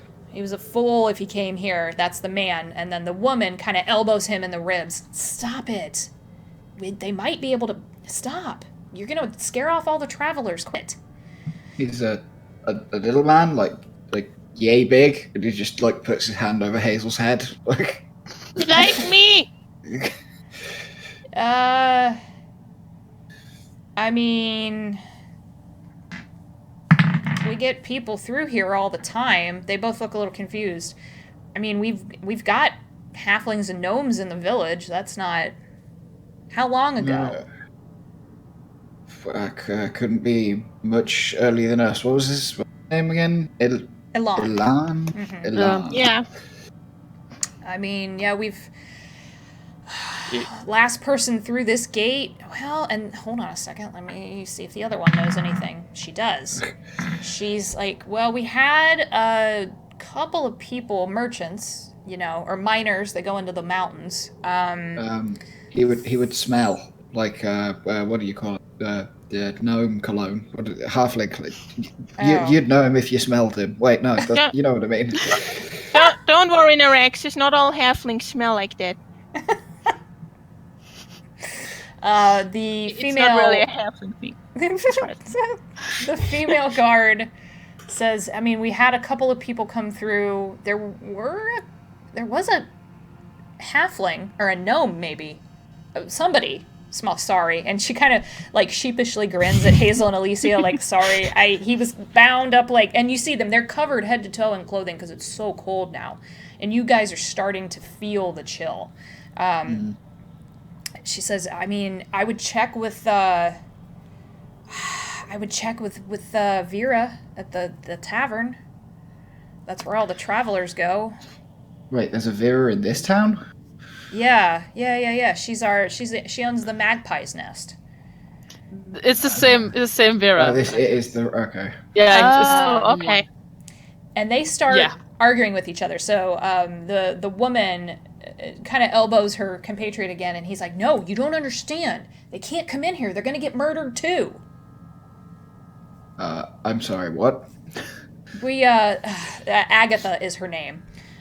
She gets down off of the perch and comes over to. He's a superstitious fool. We've had a bit of trouble. There've been a couple of people turned up dead. This might sound like a weird question, but were they missing anything? And he just sort of gestures to his face generally to see if they'll offer the information. He's not going to walk out and be like, "Oh yeah, we found a dead guy." Were their faces torn off? No, Neuraxis, I need you to make a persuasion check. Sure.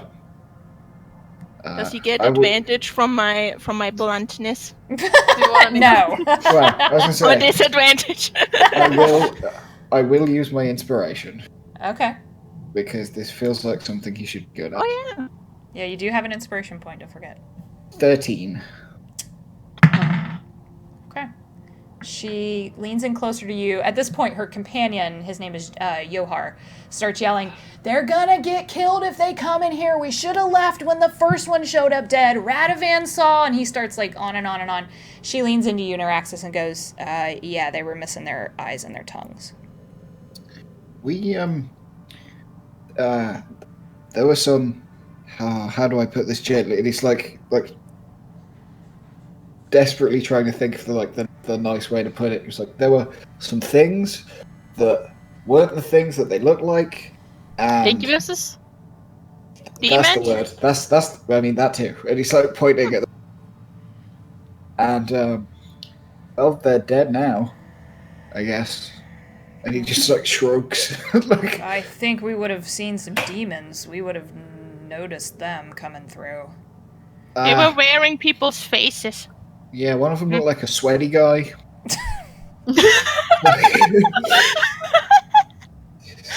Sorry. She holds up her finger. Hold on a second. Let me go talk to the. He's so superstitious, and they start having this conversation. Agatha comes back over after about a minute, and she says, "So, it's not just the bodies. We've had ghosts too." Okay, those we didn't kill. If what you're saying is true, don't get me wrong. I don't know you, so you'll have to pardon my reluctance here. But I mean, we've had the murder started about 3 weeks ago. Oh. First one, and then the next one, and it's got the whole town, like you can expect, rattled. Several people have left. We don't really have guards. It's just a small group of people. We don't really have. It's not like we have a force, you know. It's Tomor Falls. We're tiny. And Yohar in the back starts yelling again. "There are ghosts, and there are people murdered, and we should have left. And now the spirits can't rest because they're hovering over where their bodies were, and the crops are failing, and the Shade Watch was here. Everything's messed up. We should have left." Where did this start? She's gonna look at you guys. I'm gonna recommend you go in. You go talk to Vera, and you go talk to Vidania, who's our town elder. If this stuff's connected, we're just guards. And she's like, "I was a farmer. We're not really equipped to do this." Well, once we find a halfling, he looks at the others like, "I'm sure we can." Right? Yeah. Vera and Vidania can probably help you guys out. So if you're going into Tomor Falls, I have a map for all of you. Yay! Yay! It's a town map. It's our first village map, which is exciting. So I'm going to move you guys over to that map, and Agatha will go ahead and give you the layout of the land. So it's not like you have to go stumbling around the town for days and try to figure stuff out. All right. So as we look. There we go. Cool. All right. So here is your map. Let me pull this up. You entered at number 1 at the bottom. That is the village gate and then farmland around on the inside of that. Agatha does tell you, I used to grow corn, and, after everything happened these last few weeks, my family's still doing it, but it is mostly an agricultural town. It's also a trading center. It's where some of the smaller merchants do their business or pick up goods on their way to Singorn. So it's like a mail drop, basically. Number 2 is the farmer and villager homes. There are roughly 300 people in this village. So it's not very big. Number 3 is the village square and the market. That is where you will find more homes. And you will also find market stalls as well as the Magpie's Nest Tavern there. Number 4 is the village elder's home. That is where Vidania lives. 5, hold on, I gotta scroll. 5 is the blacksmith's shop and forge. 6 is the herbalist's hut. 7, on the far right, is an abandoned mansion known as the Delacrane estate. Number 8 is the general goods merchant. He's also the trader for the town. And 9 is the village graveyard. And 10 is the road south to Vuesdal Waters, a place that Agatha is going to tell you don't ever go there. The road is dangerous. So that is your map. First off, I would... Yep. Yeah. We should probably stable the horses and then... Yeah, get rooms and talk to Vera. Okay. If we're finding ghosts... first of all, number 8, the good store. Probably supposed to find the guy we were looking for, Elan. I mean, what was it that he was trying to do a backhand deal for? The letter said gems and ore or minerals of some kind. So, And the letter didn't specify a place, it just was the whole village. It just said the name of the village. yeah. So possibly the smith if it's... Yeah, Stuff. that's it. Agatha will also tell you that the 2 people who have been murdered were the owner of the blacksmith shop, Morg, Oh. and the woman who ran the herbalist hut, Oda. Oh, I was going to get her to smell the bad potions. Damn it. Those buildings, those businesses are now run by their apprentices. Yeah. I was also going to say, so dealing with ghosts, and probably the graveyard or the mansion would be a place to look. Yeah. First, we got to catch a halfling. First, you're going to catch a halfling. Okay. So, do you guys want to move in? They'll open the gates, but Yohar's going to yell at you guys like, "Don't go in! Don't go! I don't. Your bodies. I can't. This is bad. It's bad." Just to screw with Yohar as we cast, I'll materialize the sword in its back. Like, I won't even reach for it. I'll just look at him and it'll bleed into existence behind him. It's like, I think we'll be okay, and just ride past. What is your alignment? Lawful neutral. Fair enough. All right. He visibly pulls back, and Agatha just kind of cuffs him over the head. They seem to be either friends or related, or something is happening there where she feels comfortable enough to be like, "You superstitious fool." Before we ride on, I just want to quickly ask if there are any other foreigners right now that seemed kind of like they had a lot of money or something, or that seemed out of place. We, with the murders going on, the only thing different, Vera and Vidania can tell you the whole story, but basically the Shade Watch came through here about 3.5 to 4 weeks ago. And, what's the Shade Watch? Oh, they're from Jaren Village. And you guys do know the name. Yeah, you heard of it, definitely. They are basically the official, unofficial law enforcement in Jaren. Wasn't that where we were originally going to start? Yes. Yeah, Was that where we started? That's where we left from, yeah. That's where you left from when you get bamfed out to Ankarel, yeah. So she's like, I mean, I've heard rumors. They were a rough bunch. They came in. They were traveling through. You know, we're a small village. We try to give anything we can. So everybody opened their doors and fed these guys. And there were about 30 of them. And then the stuff started happening when they left. It's the only thing we can connect. But what are we gonna do? Go up against a bunch of armed guys? Like we're like I said, we're farmers. We don't. Yeah. I mean, Don't worry, we've got this. My friends here are really strong. And don't underestimate this smile. one. I learned a long time ago. I don't underestimate people in general, but if you're willing to help and find your halfling friend, the town square is where you'll probably get more information. I wouldn't call him friend, but thank you. Yeah, so if you're willing to help, we'll take it, because this is, if we don't figure this out, this may be the end of the village. A bunch of people have already left. They're not going to stick around and risk their necks or their family. well, yeah, I suppose we better. So, what are we thinking? Stables, rooms, find Vera and deliver what's left of Seeger. Yeah.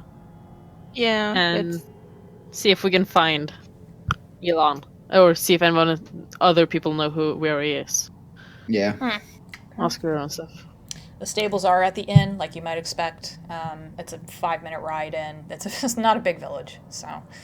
as you guys pass through the gates, Agatha will wave to you all. Yohar just kind of looks like he's been chastised a little bit.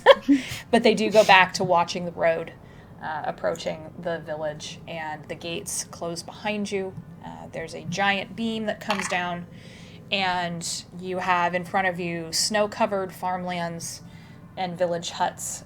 Most of the houses are pretty modest. They're thatch and brick and wood. They look warm, they look cozy, they're not very big. Like you might expect from a village that mostly does agricultural business. Hazel, as we ride in, Hazel just kind of looks kind of like nostalgic at the fields and the farmhouses. Okay. You do notice, Hazel, with your knowledge of farmlands and nature, that the crops look sickly. Okay. And you do realize that the snow is a little... it seems like not the wrong time of year, but it just seems like it's intense. Granted, you are next to the mountains, so... I turn around to Elijah, who's sitting behind me on the horse, and I'm like, do you think this weather is maybe kind of like not natural? Because I just don't think that they could grow those kind of crops here. Usually, if it was always snowing like that, like something's off about it. Yeah, it's weird. Like it wasn't snow just a few hours away. Yeah, I can agree with you on that one. We can ask when we get to the... Yes. If this kind of snow is normal. Okay. What are Ulrin and Torkel doing at this point? Ulrin's just kind of riding in the back, just still kind of praying and upset about finding a dead body and upset about the whole situation and trying to put together what's going on in his head. Okay. And Torkel, I guess, will just be kind of looking out and kind of hesitant about everything with ghosts and all that. Okay. You guys ride in, you pass through the more, the homestead area there, number 2 on your map. And, like I said, modest homes. You do see a couple of faces kind of peek out at you. And one house in particular, there's a young human boy who opens the door and waves to all of you. He's kind of a tow-headed little boy. He's got like a big gap in his teeth.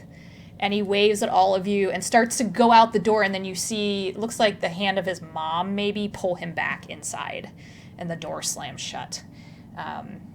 As you get to the village square, it's got, in the middle of it, a small stone fountain. It features a woman pouring water out of a jug. And there are market stalls all around. It is nighttime at this point. The stalls are closed, but you do see lights flare in several of these larger buildings, and the tavern is here. So kind of on this left-hand corner, yeah. And then number 4 is the elder's house. So as you guys make your way to the tavern, we're going to take a break right there. And you guys can start figuring out what in the world is going on in Tomor Falls. Oh dear. Bad things. Woo! Ghosts. I feel like we're on a side quest. It's just getting more and more side quests. Yeah. Or these are all going to be tied together. Yeah, That too. I have a feeling They too. stole ore from a dead place, which upset the ghosts, so they killed the people, and it's like a whole huge chain of bad things. Yeah. All right, I'm going to pause this, and we'll come back in just a few. Yeah.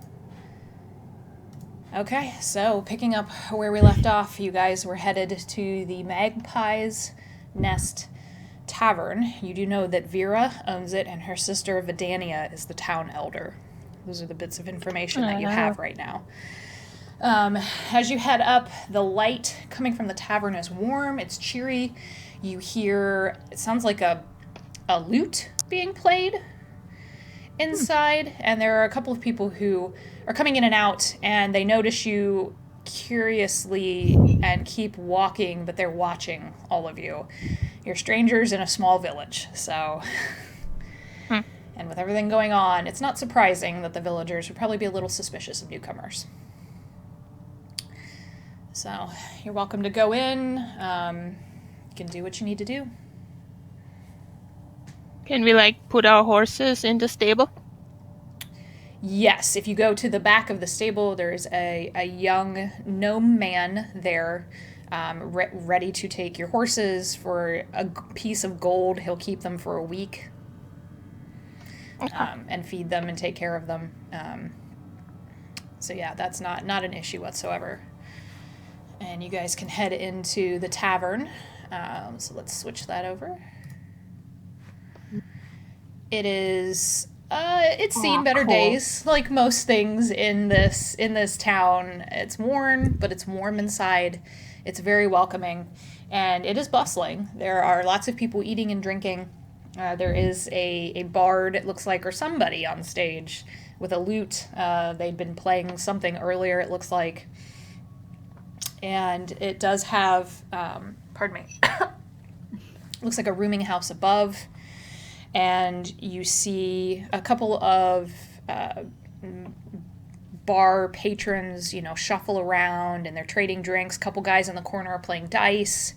But the ale is certainly flowing, and it smells great in here. It smells like smoked meat and bread. What would you all like to do? I'm gonna try and find Vera. Okay. So Yeah. I guess I'll go up to the bar and ask if she's around or if she's here. Okay. Yeah, I'll follow. All right. Me too. The woman behind the bar is tall, half elf, and when you ask for Vera, she smiles and she says, "That'd be me. What can I do for you? We don't get many new people in Tomor Falls recently." I'm trying to remember. Did Mirabella tell her to look for her? I thought it was Tyrax who asked us to look for her. Someone told us that she was a person to talk to. Oh yeah, It is might have been T-Rex still with us? Was he sitting on my shoulder the entire time? That crow has not left your shoulder. All right. Yeah, I think it was Tyrax that told us that she was the person to ask. Okay. She will gladly offer you rooms. They have, you can take your pick. We haven't really had many. I'm sure you've probably heard, right? It's not safe here. Noraxis has no subtlety, so he's like. Oh, you cut out there a little bit. Yeah. Yeah. Noraxis doesn't have any subtlety, so he's like some eyeless, tongueless corpses.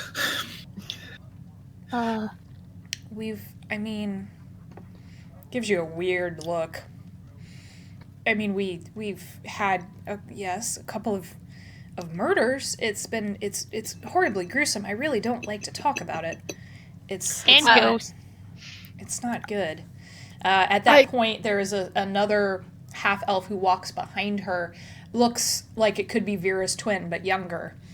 And Vera pats her on the shoulder and says, "You don't need to be around here for this. It's really not." And it looks to be a teenager. Mom! Oh dear. Hustles off. I quietly hand her the letter that belonged to the guy that we found the corpse. Oh, and the jar. Yeah. Wait, what do you... What? I've got a jar of corpse, and guess what's inside it? I don't... She takes the letter from you. I know... I'm so sorry. I know this. I Wait, found what him. You found who? Seeger. There were incubi on the road. Oh, no. We're sorry. Oh. He's been put to rest. They're dead now. They won't be bothering anyone again. Who has the bottle at this point? I have the ashes. Yeah, and the pendant thing that I made. So Okay. I'll take those out and slide them across the bar to her. Oh, that's not him, is it? Oh. She takes the bottle. It's like she's cradling it. It's very upsetting to see this happen because she's just freely crying, but she's not crying out or anything. It's more like quiet sobs. You are watching a woman's heart break right in front of you. Yeah, Naraxis is he's not jovial. He's not like thinking of drinking and celebrating. It's like they had to bury a man today. That's not. Okay. Yeah, she spends a couple of minutes with the bottle and she looks at the charm curiously and then looks at you, Oren. Did you put him to rest? I look at Oren. We give him a proper burial. She looks at you very, very closely. You wear the Allhammer symbol on you, right? Oh yeah, it's all over my That's armor. what I thought. Like everything that I'm wearing is like Allhammer. It's like name brand Allhammer. We name brand Allhammer TM. Yeah. Yeah, exactly. It's trademarks, man. All hammer all the time. That's just... She looks at you and she goes, I never had much room in my life for the gods, but Seeker, he believed, and we actually have many believers of Allhammer who've passed through or live here. It's nice to know that someone who took the time, all of you, actually, Seeger. And she kind of wanders off for a minute with the bottle and the letter. Her daughter, Navia, comes back and sees her mom and sees all of you. And she has with her a book. It looks like a ledger. And she says, Mom's not going to care if I do this, but your rooms are free. Oh. So, Naraxis will just like take out the 3 gold that they found on it. Just hand the 3 gold over to her. I think he was bringing this back for you, and just puts it down. He wasn't my dad, but he treated Mom well. And half elf and a gnome, there's a pairing for you. I tell you what, she pulls out underneath the bar, pulls out a big glass jar, and it's full of coppers and silvers and a couple gold pieces, and she takes the gold and she puts it in there. She goes, we collect money for if a family falls on hard times, and because we take care of each other in this town. So if it's all right, I'm going to put that in here. It's nice. Well, we try to do right by each other around here. And she puts the jar back. And you notice, it's a small village. The jar's not secure in any way. It's just under the bar. Before she puts the jar away, I'll take 15 gold from my personal wallet and I'll slide it over and just tell her that she has, the town has Allhammer's blessing as long as I'm here. That is That'll buy a year's worth of food for a family. You don't understand. That's a lot of money. Are you sure? I'm positive. All right. Very gently picks up the coins and puts it in the jar. Puts it back under the bar again, because that's what they do around here. And after a minute, as this is going on, Vera comes back. She's dried her eyes. She has the pendant around her neck that you gave her, Alrin. She's like, he didn't have family from around here. We met when he was a trader. He was passing through, and it was so ridiculous. It was like, you don't want to hear me blather on, but so we've got rooms and food and anything else that you need. You just ask. I can't thank you enough.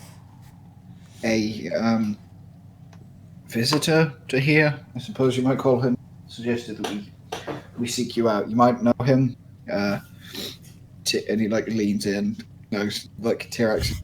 Very good at getting yourself in trouble. So he's like T-Rex, and he just does a motion like he's got horn. Like he's that guy. She looks at you, looks over at Hazel with the crow on her shoulder.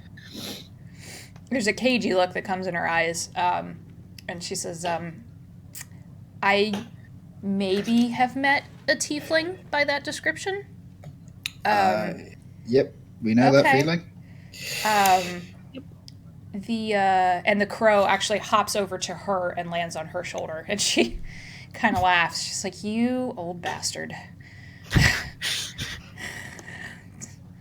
I should have figured. You always bring trouble my way, don't you? And he caws and flies around the room a couple of times and lands on a table. It disturbs a couple of the bar patrons. They're like, bird. Like, what the hell? And he picks up one of the die in his mouth and then brings it back. And she's like, well, I mean, what do you need? We're looking for a fellow named Elan, who was a merchant. He's a halfling, like me. Yeah. Halfling fellow. Smells really bad. Yeah. Oh, yeah. Okay. That's the one. Yep. Yeah, I rented a room to him about 3 days ago. Is he still here? I haven't seen him for about a day. And it did worry me because he was coming and going all the time. I mean, you'd see him out in the market stall, and he'd be buying fruit, or he was talking to, hey guys, look, names I have to find. He was talking to Conrad, who runs the general goods store just up on the other side of our square here. I was worried because he left some stuff behind. No, go ahead. Would it be too bad if we asked him nicely to check his room? We're looking for him, you see, and any leads could help us find him would be nice. Is he in some kind of trouble? Well, yeah, and we're trying to help him. He seemed to. Don't get me wrong. I don't like to speak bad of people, but he seemed a bit of a shifty fella. Yeah, we're trying to. That'd be the trouble. Yeah. Okay. Well, his room it's the only one that was left occupied, so it's at the top of the stairs, and she points behind her, and there's a staircase. First door on the right. Thank you so much. Yeah, Thank you. Of course. She does pass you the key. I mean, you helped me. It's all I can do. I'm sorry I can't do more. May No. We have one other question that perhaps you could help us with. Yeah. The guards, the couple siblings, and the bickering humans. They said that, and he like indicates the pendant wasn't the only victim. We were wondering if you know anything about that. Maybe we help I mean, yeah, With- it's true. We've had some trouble. I mean, with semi-professional thing killers and recoverers and She smiles at that and she pats your hand. She says, "I'm sure you're terrifying." he just smiles at her, like not realizing that he's a massive dragon man and that's real. She says, we've had 2 people murdered, and now apparently, and she touches the pendant around her neck. Small towns, they're not good for this kind of thing, and we don't really have guard, and rumors start flying, and people are turning on each other. It's really ugly. I've got a half a mind to leave myself to get me and my daughter out, but I'm sure you don't want another conspiracy theory. Well, often conspiracy theories are based on the truth, so... Yeah. Just go ahead. Yeah. So, did the guards tell you the Shade Watch came through? Yeah. Yeah. Okay, so that's when the trouble really started. And it was small stuff at first. We thought maybe wolves, a chicken went missing, a cow was found, ripped apart. But we didn't see any wolves, and then there was a blood trail from the graveyard, and then Morg, our blacksmith, was found dead. And then a week later, our herbalist was found dead. And it's just been terrifying, to say the very least, not knowing if you're next. So you're saying the Shade Watch came and left, and then things died of increasing size until 2 people. And then people. And then, I don't want to say too much. I don't want to speak out of turn, but then, according to the apprentices of Morg and Oda, they saw the ghosts of their deceased masters, for lack of a better word, hovering over where the bodies were found. I think that all of this is far too coincidental for my liking. May I also ask about this weird snowfall? Like I saw that your crops aren't doing too well. Has that been going on for a while? Ever since the Shade Watch passed through. Yeah, does it snow usually here at this time of year? Yeah, a few flakes here and there, maybe a bit of ice, but not. And you did notice, that the snow is about 3 inches deep. Yeah. So it's snow. Yeah. Yeah. This isn't a few flakes here and there. She leans in again and she says, "I have always believed that we were due for trouble ever since the fire. But not like What fire? this. What fire? The old Delacrane estate caught fire 20 years ago. And nothing came of it, and the family left because their son died. Like, it's a whole thing. Vidania can tell you more, but I've always believed that we were going to come due for problems at some point. And apparently it was 20 years later, but apparently that's what has happened. At least that's how I think of it. And what did the Shade Watch actually do while they were here? Like, why did they come here? They were passing through, and she kind of gives you a look.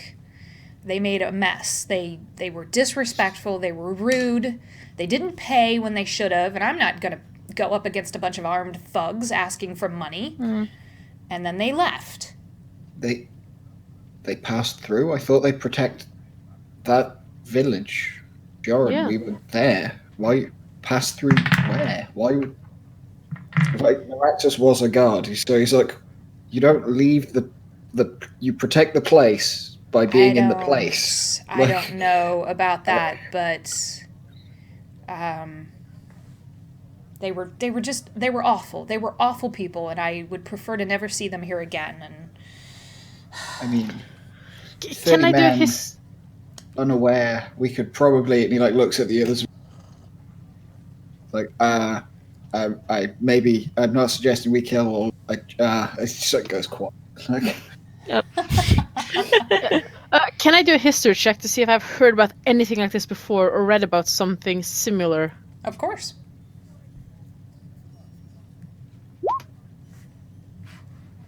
21. Oof, yep. Nice. You have heard in your travels rumors that the Shade Watch has gotten a bit too, for lack of a better phrase, big for its britches, and is expanding past Juren Village. So they Okay. are no longer possibly a guard and potentially something more interesting. Yeah. so it's not necessarily about protection force for a bigger area. Not if they're No. Well, and you know where you're Misbehaving. at geographically. Juren is hundreds of miles from here. 100 miles. Jesus. They're up near Whitestone, and you are on the other side of the Stormcrest Mountains. And Yeah. they're basically a group of mercenaries that protect towns? Is that what they are, basically? Your little bit of knowledge from having been in Juren for a hot second was essentially that they ran the town. Oh. Okay. To Did what we get the end? impression... Did we get the impression that the people in Jordan Village were happy with them running the town? Like, that they were protecting them, or...? Why don't you roll... Oh boy. Just roll an insight check Okay. to see if you can put some of these pieces together. 16. When you were there was some grumbling and some grousing about armed thugs and the watch no longer being interested in the welfare of the people. The terms of the deal may have changed ever so slightly. Yeah. Yeah. So yeah. I just quickly want to ask Vera, I'm sorry to have to ask this, but do you know in what kind of state the bodies were in? Like, were only their eyes and tongues missing, or were they like ripped apart, like from some kind of animal creature? Oh, I'm not the person to ask about that. You I'm really better- sorry. Like, No, that's all right. I understand. You're trying to help. Who could we ask, or? I would talk to Vidania. Okay. Okay. I would. Okay. She would have been there as the town elder. She would have been there when the deaths were reported. Okay. So Should she be around now, or should we sleep? Or, She looks out the window. I mean, it's late. It's probably you're pushing 11 at this point. She said, I mean, she keeps weird hours. We're sisters, but we're not a lot alike. You'll know when you meet her. She keeps strange hours. You could try. I mean, but you're welcome to do what you will. I at this point, I'm seriously considering packing up and just leaving because it's not safe here anymore. Can you give us no one a would day, blame me if you did. maybe 2, and if you need to leave, we'll take you with us. It's probably the safest way to travel. Oh, to go where? That's the thing I haven't figured out. We're going back to Singorn probably after this, but I mean, I know a couple of people in Singorn. That's a very generous offer. I'll consider it. Yeah, we weren't going to go anywhere anyways in the middle of the snow. You look outside and it is kicked up. The wind has really started to move the snow around. She's like, I was going to wait for the weather to die down anyways. It's not safe to be on the road like this. But it's not safe here, so... But yeah, sure. A day or 2. If anything unsafe should kick off in the bar, just knock. And he looks at Ulrin and looks at Tog. We'll handle it. Oh, well besides the murders and everything else, we usually just had a couple of drunken people every now and then and some petty theft. And you see her expression get a little hard. Like, you get the impression that maybe she's not somebody you'd want to cross. She's like, I've had to kick a few people out of my bar in a time or two. They don't come back. Good. All right, what'd you guys like to do?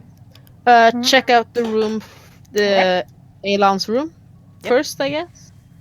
Yeah. Okay, you can do that. Up the stairs, and first door on the right. The key opens the door immediately. It is a standard tavern room. There's a bed, a wash basin, a dresser, and beside the bed, a traveler's knapsack. So he left without his bag, and he's been gone a day. Anybody who wants to check the room out, go ahead and roll investigation checks for me. Okay. Hazel, do you smell anything? 19. Yeah, kind of like. I mean, I assume I smell his cologne, but yeah. I smell around the room if I smell anything else that's funny. Okay. Okay, that's pretty good. That's a. Wait, what investigation? 18 for smelling. Okay. Yep. Yeah, it smells like really, really awful cologne. A little bit of like mud, or you start sniffing around. You get over in the corner, and there is a tiny pile of sand. It looks like a sandy, like a sediment kind of a thing.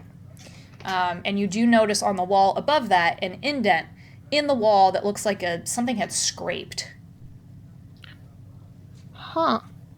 That's weird. I pointed out to the group and like start to, I don't know, touch around the wall if I can feel anything or so.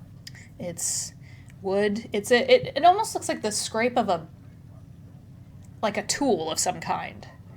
It didn't go into the wood. It just looks like something was maybe set against the wall or fell, but there's no evidence of anything else other than that tiny pile of sediment that's there. And it looks like the sediment came from the wall? Or... It's hard to tell. It's very close to it. It's almost like someone had propped something up against the wall. It's not there anymore. The investigation checks. Let me see. Because you guys rolled pretty high overall. Yeah. So everyone above a 12 on that. You do see the bed is not made. There are a couple of footprints in the dust, look like halfling size. The wash basin is dry. And the knapsack is closed, but doesn't seem to be any lock or any kind of protection on it. I open it. I'll go over and open it if it's okay. All right. Yep, you can open that up. Inside... hold on. Got to get my list out here. There we go. You find a little bit more of that sediment. You find 2 raw rubies. And a letter from Omer. The name you recognize instantly because it was on the letter you found in the market stall. Yeah. Yeah, that's who was coming to meet. Right. Setting up a meeting at the Delacrane estate. Yeah. Oh, does it say when? It is not dated. Oh. Can I do a nature history check on that sediment that we found? Or Yeah, I'd like to do a history. Is that considered stone or stone? Yeah, yeah, I'll let it. So, history or nature, because there's a nature difference. for you, stone history for Ulrin. Is it stone? Is it cocaine? Who 15 only.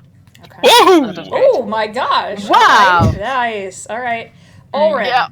You especially nice roll for this too. I like that. You especially recognize this as sediment from mining. Hey. Yep. Do I know what type of ore? Or... More like the sediment you would find or carve away from stones embedded in the ground. Oh, okay, so it's probably left over from the rubies. The raw rubies are covered in it as well. Okay. At Alicia, same thing. It definitely has a fine grit to it, and it looks like it fell off the rubies or maybe fell off a tool that's not there anymore in the backpack. But yeah, it's definitely from mining. Yeah.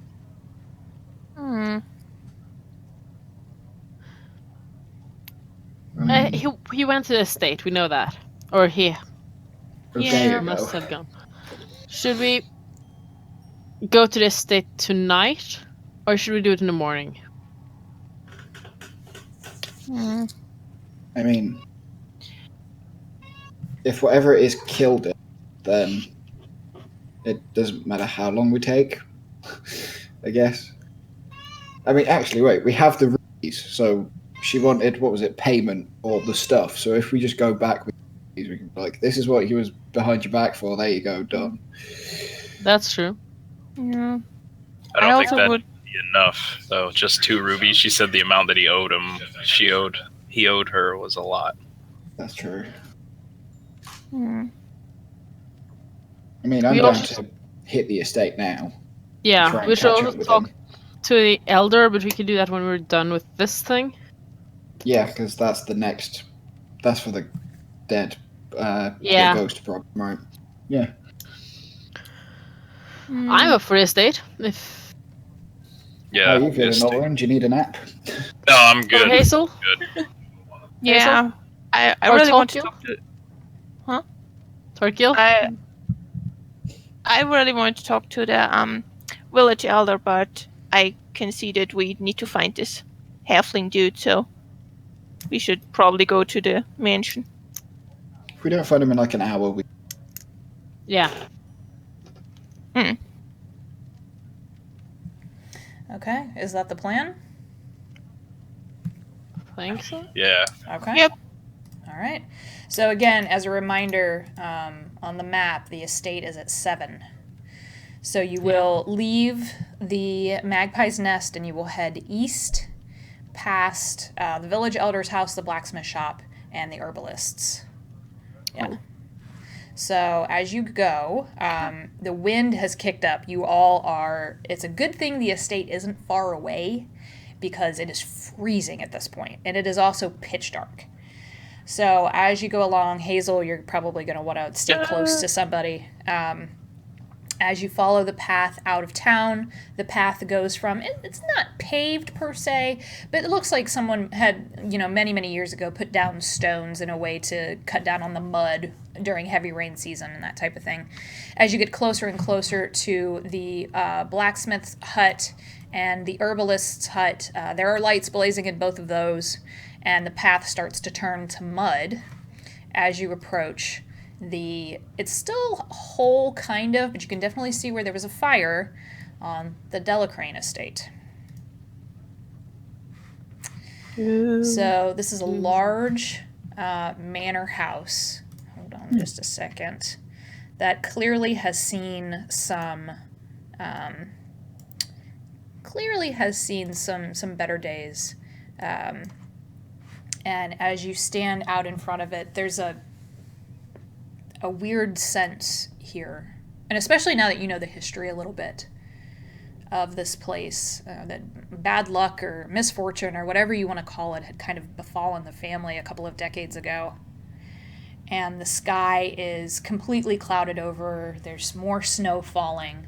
The trees are a mix of completely dead and almost there, and they creak and they groan in the wind, and it smells of dirt and cold stone, and underneath all of that, the faintest hint of decay.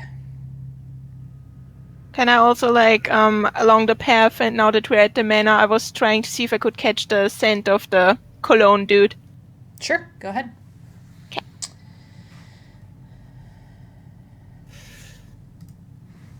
Oh, natural 20. Oh my gosh. Oh yeah. Yeah. Hazel the Bloodhound. Yeah. I have the best nose. Definitely, I have the best nose. You definitely pick up a trace of that leading We're on the to right trail, guys. the front door. So let's get you guys on the ground floor map. Alrighty. So I'm gonna put you guys there. Not with the wagon. Hey, don't do that. I was not quite ready for you guys yet, so give me just a second. I need to fix a couple of things. You guys can all do an investigation check or a perception check if you would like to look around.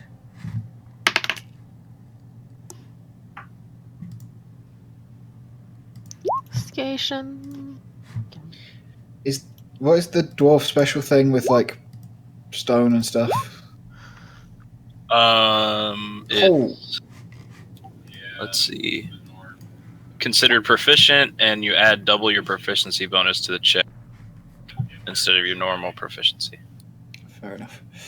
Nice. Okay. Sorry, I'm just 24. trying to get my... Oh my gosh, okay. Ooh. There we go, that's better. Sorry, I'm trying to get my... Yeah, it's, there is something... It might seem a little obvious, but there is something wrong here, Neuraxis. There is something very, very wrong.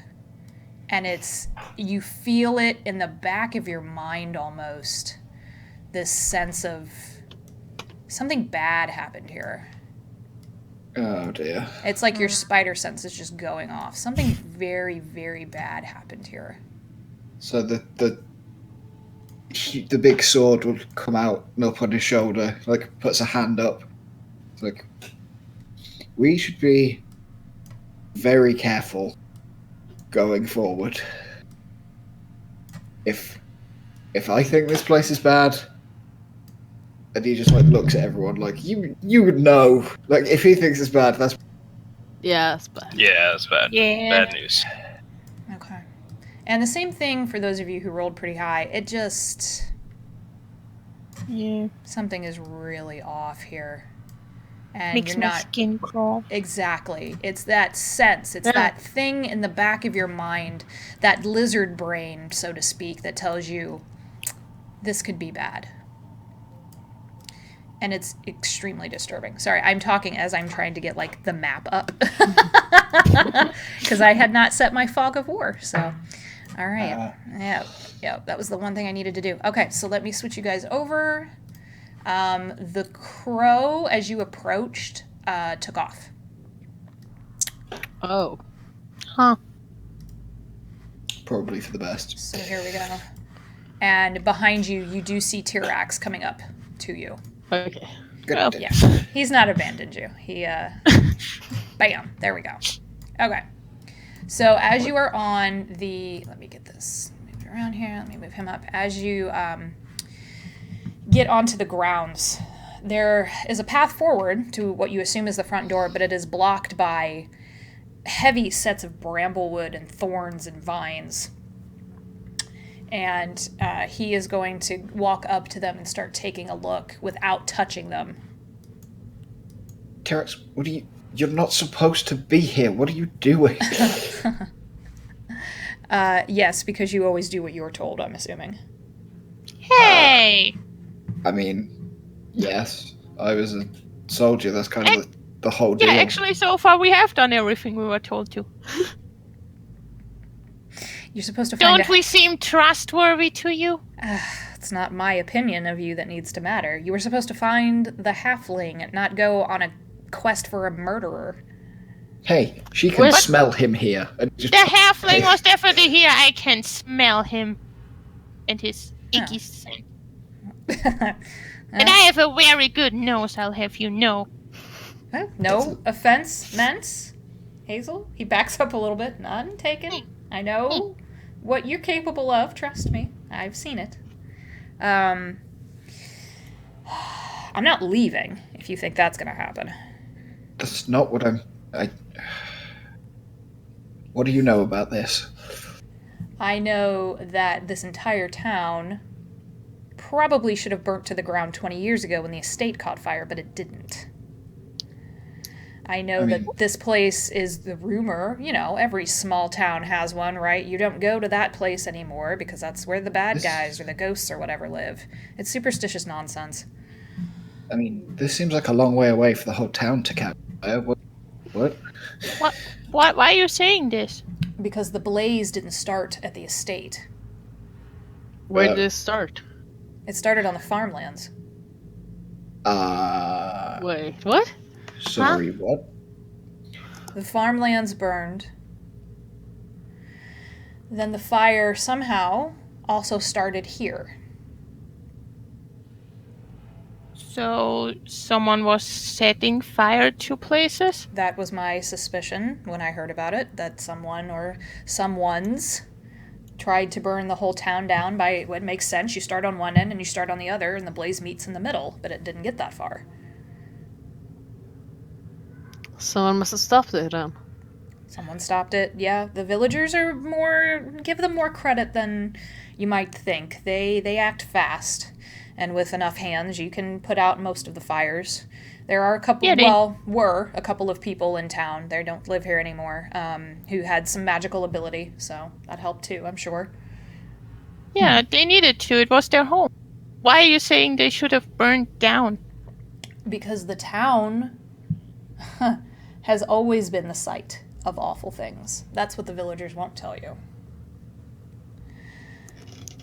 Why would anyone live here? I have Who builds no the town here? clue. But there's been more I heard, Vera, there's been more bad luck than just a couple of drunks. This town attracts. I don't believe in juju or whatever you want to call it, but this town seems to attract misfortune. Maybe they have a curse.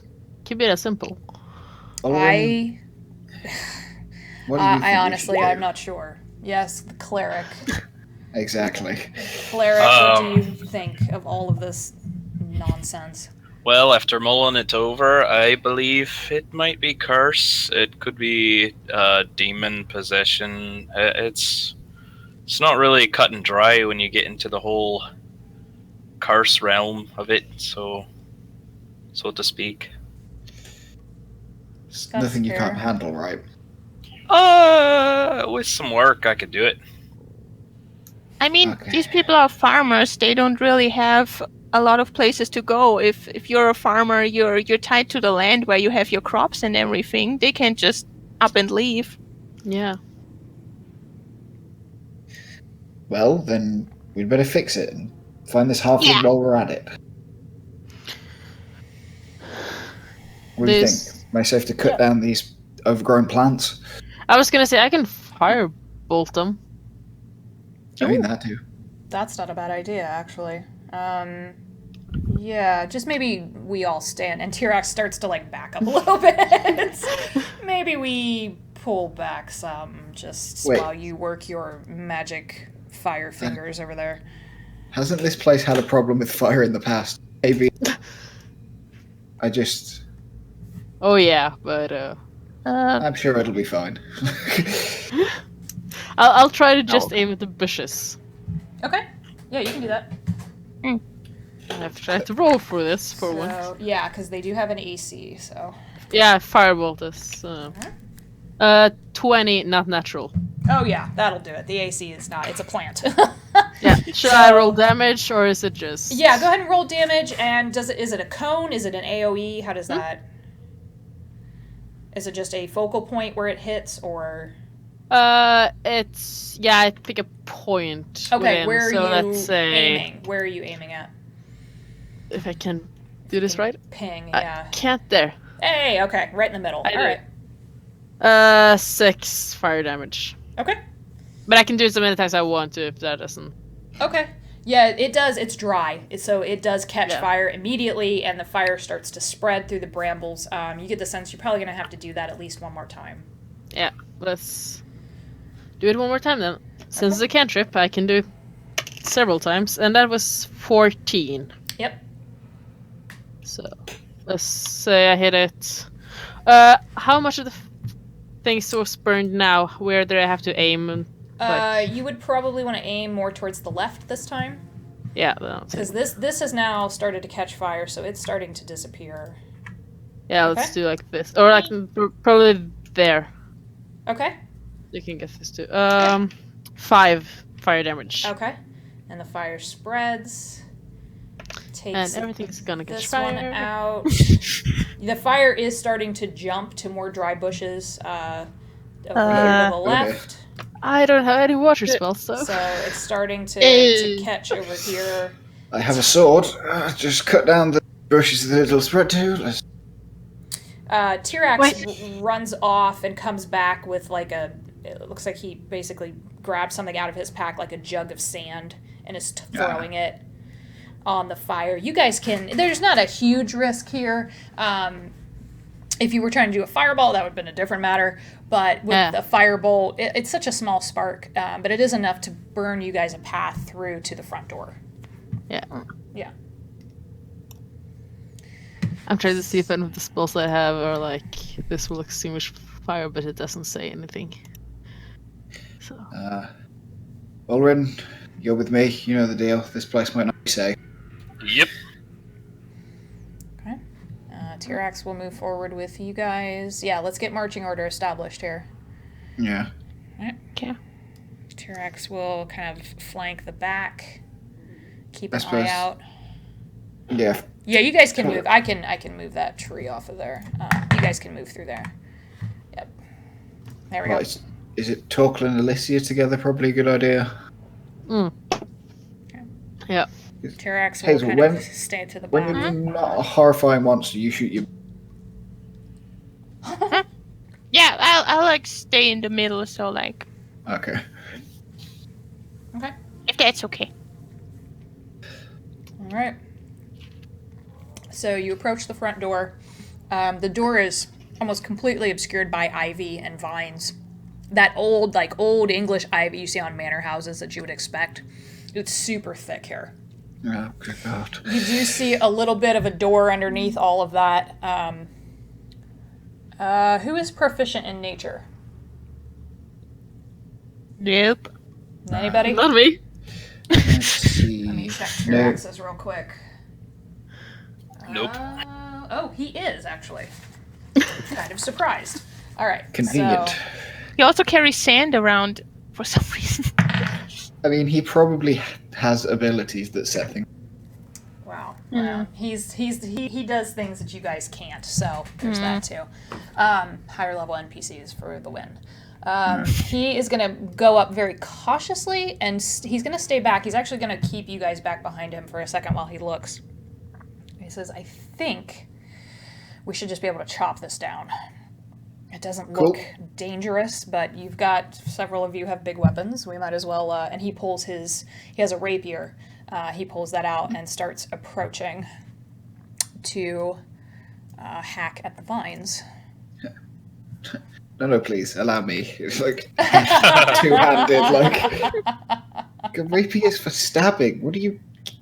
Shoo. He just grins at you. I mean, I don't want to touch it with my bare hands. It could be, poisonous or something, but it's still a weapon. They just indicate the, like, green scales. Like, sure, poison. Yep. Yeah, you show him the Rexes, and I'm still giving T-Rex a bit of the stink eye because I did not like the things he said about the village, so Hazel is clearly a bit peeved at him. Isn't that your permanent state, to be peeved at him? Kinda, yeah, it's always an up and down, like, he betrays me as a camel, he buys me strawberries, he talks about burning down the village. It's a constant roller coaster ride.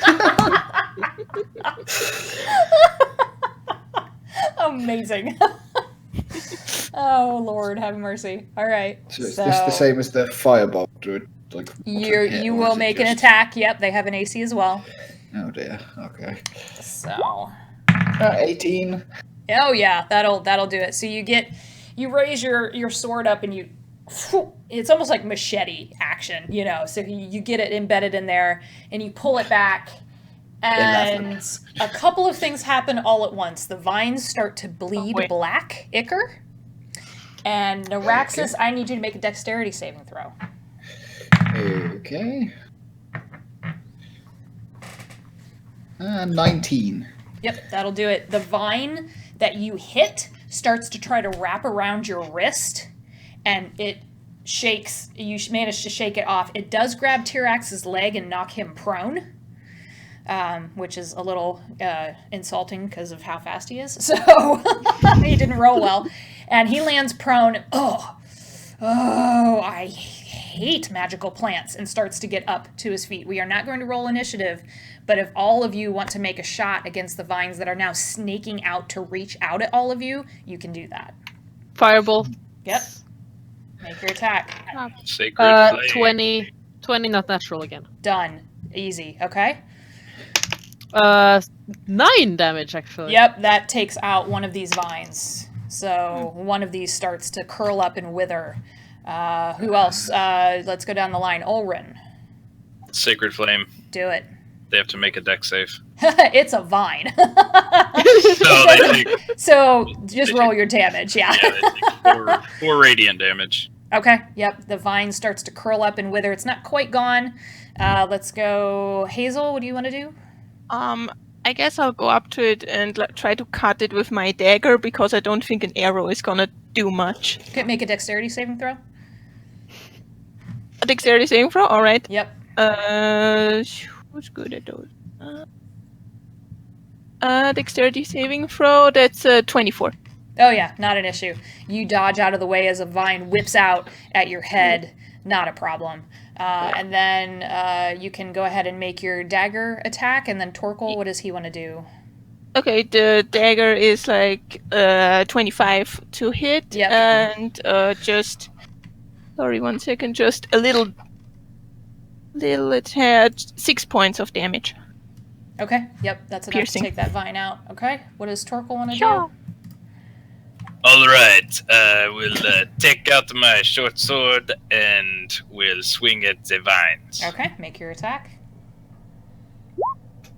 23. Not an issue. Yep, go ahead and roll your damage. Oh yeah. 11. 11, not a problem. That vine is gone. So many layers. Okay, get rid of that vine. There's a couple of vines left. Tyrax is going to make an attack. Neuraxis, or anyone who's close to that one there, can try to make an attack. Tyrax rolled a 14, not a problem. And there's one vine left.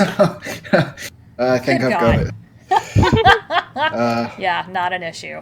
In Jeez, fact, yeah. wait, because that's not what it will be. Okay. It's actually 11. Oh, jeez. Oh, yes, because you needed more. Not a problem. The vines Look, are one gone. of those D6s was a 2. That works. Not a problem with the vines. They start to wither and curl up on the ground, and you see them dissolve into black ichor. But the front Well- door is now clear. Because that wasn't ominous at all. Oh. Will the door open? Do you want to check it? Yep. Okay. Checking for traps first, perhaps? If I mean, Yeah, just anybody shout can so check much. for traps. Tyrax is actually a rogue, so he has a Yeah. rogue multiclass, so if you want him to do it, he's more than happy to check. I mean, if he's going to stop me, because otherwise Yeah. No, he's going to Wait. push you aside. doors and combat. it's Maybe like don't. The door open. Maybe let's not. Hold on just a second. Let's see if he can. He's going to check it. Doesn't perceive any traps. And he puts his hand on the door handle and it creaks open. So the door, Haunted Manor style, man. And it's open. Let me reveal the first part of the map here for you guys. Ooh, new map. Oh, yeah. So the door opens, and in front of you is a large foyer oh. and a staircase. You do see 3 doors, and then what looks to be a hallway Huh. ahead. So this is the front entrance. It is... That sense of dread has certainly not gone anywhere. Let's just put it that way. Hazel, can you smell him? Can I smell him? Sure. Or is he just? Is it just the building? Good. Alright. Yeah, so just roll your... 2 sevens. What perception? It's only a 9 for perception. Yeah, I mean, unless you'd rolled a 1 or a 2, That cologne is pretty stank, so you smell it. It's faint, though, and you get the sense that it was not incredibly recent. He came through here a while ago. Yeah. Well, I mean, he has been missing a day. Yeah. Yeah. T-Rex is going to very slowly make his way in. I'm slightly concerned this is now our... Yeah, This is smelled what? I'm day sorry, old. you dropped out. Our go-to for rescuing people is have Hazel smell where they are and then go there. He's actually going to come over here and look. I was gonna suggest that I cast Detect Magic. Sure. Just to see if there was anything magical in the area. What are the how does that spell, what does it detect? Exactly. For the duration, you sense the presence of magic within 30 feet of you. If you sense magic in this way, you can use your action to see a faint aura around any visible creature or object in the area that bears magic, and you learn its school of magic, if any. It lasts for 10 minutes. Oh, wow. So it's concentration, you can keep it going. Concentration, I can keep it up. Okay. If you want to cast it, sure. I cast it because it worked last time. Let's see if it worked this time. It did, Oh, the death grid. Oh, yeah. How we found the entrance. Within 30 feet of you right now, as you concentrate and you focus, and you're looking for that arcane sense that you know so well. Not around you. No. I'll just keep it up as I walk around the house. So you have 3 closed doors, a stairwell that leads up, and a hallway, it looks like, leading to one side or the other. A little bit of hallway here now that you guys have a better angle. It looks like there are more doors. All the doors are closed. This entire home is freezing cold. Everything is covered in cobwebs and dust and dirt. It is an old abandoned manor house. What do we think? Top down or clear the ground floor and then go up? What are you feeling? Ground floor? Yeah, clear the ground first and then move up. Okay. Yeah, let's check those doors. Which one do you want to go in first? You know, I'll follow Ulrin's lead. In our normal order, I'll go with him this one. Yeah, I'm gonna check this one over here by me. Just investigate, I guess, or see if I can hear something on the other side, and then see if it's locked or trapped or whatever. Yeah, you can roll an investigation check. T-Rex is going to also check the door. He's kind of appointed himself with that job. I can't read the die. Okay. 19 investigation. Okay. It's quiet. There's the howl of the wind outside. The stone is... You recognize the stone. It's a common, kind of almost a sandstone type. Very common use in building. It's nothing interesting. The door is solid wood. It was probably very nice at one point, but just age and decay have kind of gotten to it. But no, nothing but the wind. All right, I'll open the door then. Okay. If he says there's no traps. He says there's no traps on it. All right, I'll open the door slowly and carefully. Okay. So let me get that open for you guys here. This is not the biggest room, but looks like it has some furniture. Everything again covered in cobwebs and dust. T-Rex is going to move in with you guys. So in here, there are 3 bookcases, a table, and a chair, and in the corner where Alicia is standing, a chest. I'm just going to ask, what are those orange or red things that are... Those are candles. Okay, yeah. I was just like, what are those? Lit. Yeah. Okay. Wait, are lit? They are lit. Okay. Hey, Noraxis, would you want to switch so I look at the bookcase and you look at the chest? That seems like the right way to do this. I love your guys' little partnership. You're like, hey.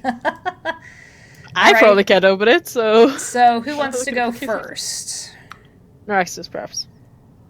Sure. Okay. Is the it chest, locked? Question the first. There is a heavy padlock on the outside of it. No, Very I'll either smash visible. it with my sword, unless T-Rex is... Yeah, hold on Fancy just a way. second. Let me just... I don't trust anything in this house. Okay. It's... I mean... He gets down... And it's like, you know, you see movies of people trying to crack safes. He, like, puts his ear against the lock and is, like, knocking and looking in the lock, the keyhole. I don't see... I mean, it's a heavy padlock. It's probably not a bad idea if you want to just smash it. I don't sense anything else. Okie dokie. You might want to take a step back. Yep, not a problem. Thwomp. Yeah, 15... Okay. Something horrific. 5. Nope. I have to reroll both of those. So actually 11. Okay. Yeah, you get a good chunk into that chest, and the lock is very close to teetering off. Another hit would probably do it. God, I'm sorry. It never usually takes me too. It's okay, Naraxis. Oh yeah, 20. All right. Yep, that'll do it. Okay. Yeah. So yeah. That greatsword, man. So you heave again, and off comes the lock and the lid, and I need you to make a Constitution saving throw. Okay. 11. Oh. That's a fail. Okay. Let me roll damage. All right. Please be poison. That's my favorite. 16 points of acid damage Damn it. Oh. Well, to you as the acid trap inside hits your face. so the 6 temporary disappear and then 10. Okay. You, Ow, hot. Ow, ow, hot. Oh, God. Ow, ow. a couple of your scales have singed. It hurts. Didn't you say it was safe, T-Rex, if that is your real name? Do I sense a little animosity from you? Maybe. Fair. That's fair. I won't blame you for that. That's fine. Listen, I'm not foolproof. I can't. He rolled really bad, guys. He rolled really bad. Like, Oh, yeah, he rolled an 8. It's a little difficult when you are the DM and you're controlling the NPC and you know what's there. What in the hell could be so important that you goddamn acid bomb in the... God, my face. You want to look? Yeah. Okay. So inside the chest is an empty gold pouch. There is a dusty bottle of, looks like wine or some kind of spirit. It's corked still. And a really beautiful silver chain with a dark green stone on the end of it. Hey, Alyssa, this look funky to you? And he's like waving the necklace in her face. Like, even though... I look at it. You have your spell up, right? Yeah, I have detect magic up there. It's not magical. It's pretty.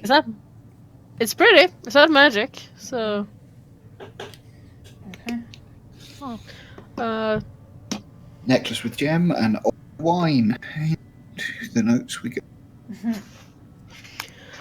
I take a look at the bookshelves then. Okay. Go ahead and roll investigation for me. Only 15. It's okay. It's pretty evident. There's nothing seems to be hidden on these things. There are some old pieces of blank parchment that have curled up with age. There's a dried out bottle of ink, a flute that looks to be in relatively good condition, and a few broken reeds, and then some sheets of music.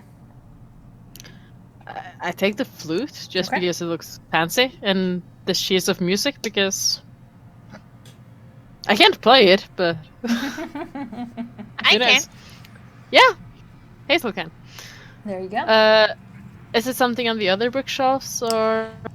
More blank parchment, more music sheets. You recognize the songs as largely well-known pieces. A couple, more rowdy, like bar songs.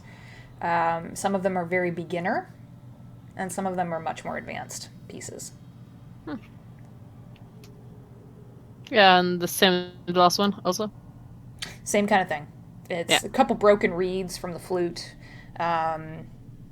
Nothing. You find a nice quill. Yeah, Yeah, I mean, I'd take the quill. yeah, why not, right? So- but that's So quill, which I can't spell, and sheet music and a flute. Mm-hmm. Yeah. T-Rex has gotten bored and left, and is over. I followed him. Okay, you're right on him. My eyes on him. Would you prefer if I turn into a bird again? Maybe, No, he can't find No. couch as a bird. but it's alright for now. So the key to your heart is to keep buying you strawberries. Is that what is happening here? Like, I am not bought that easily. Although the strawberries were nice. he's trying really hard not to laugh. Mhm. You do realize that I am far more charming than you give me credit for, right? Hazel, Mm-hmm. Hazel, Well- it's okay. Hmm? Hazel, it's okay. I don't I'll need I'll need a kid in reserve my face. judgment for later. Fair enough. We'll see Remember, how this all I'm pans not out. supposed to even be here, Hmm. but I So felt So why bad are you here? because I felt bad leaving you all.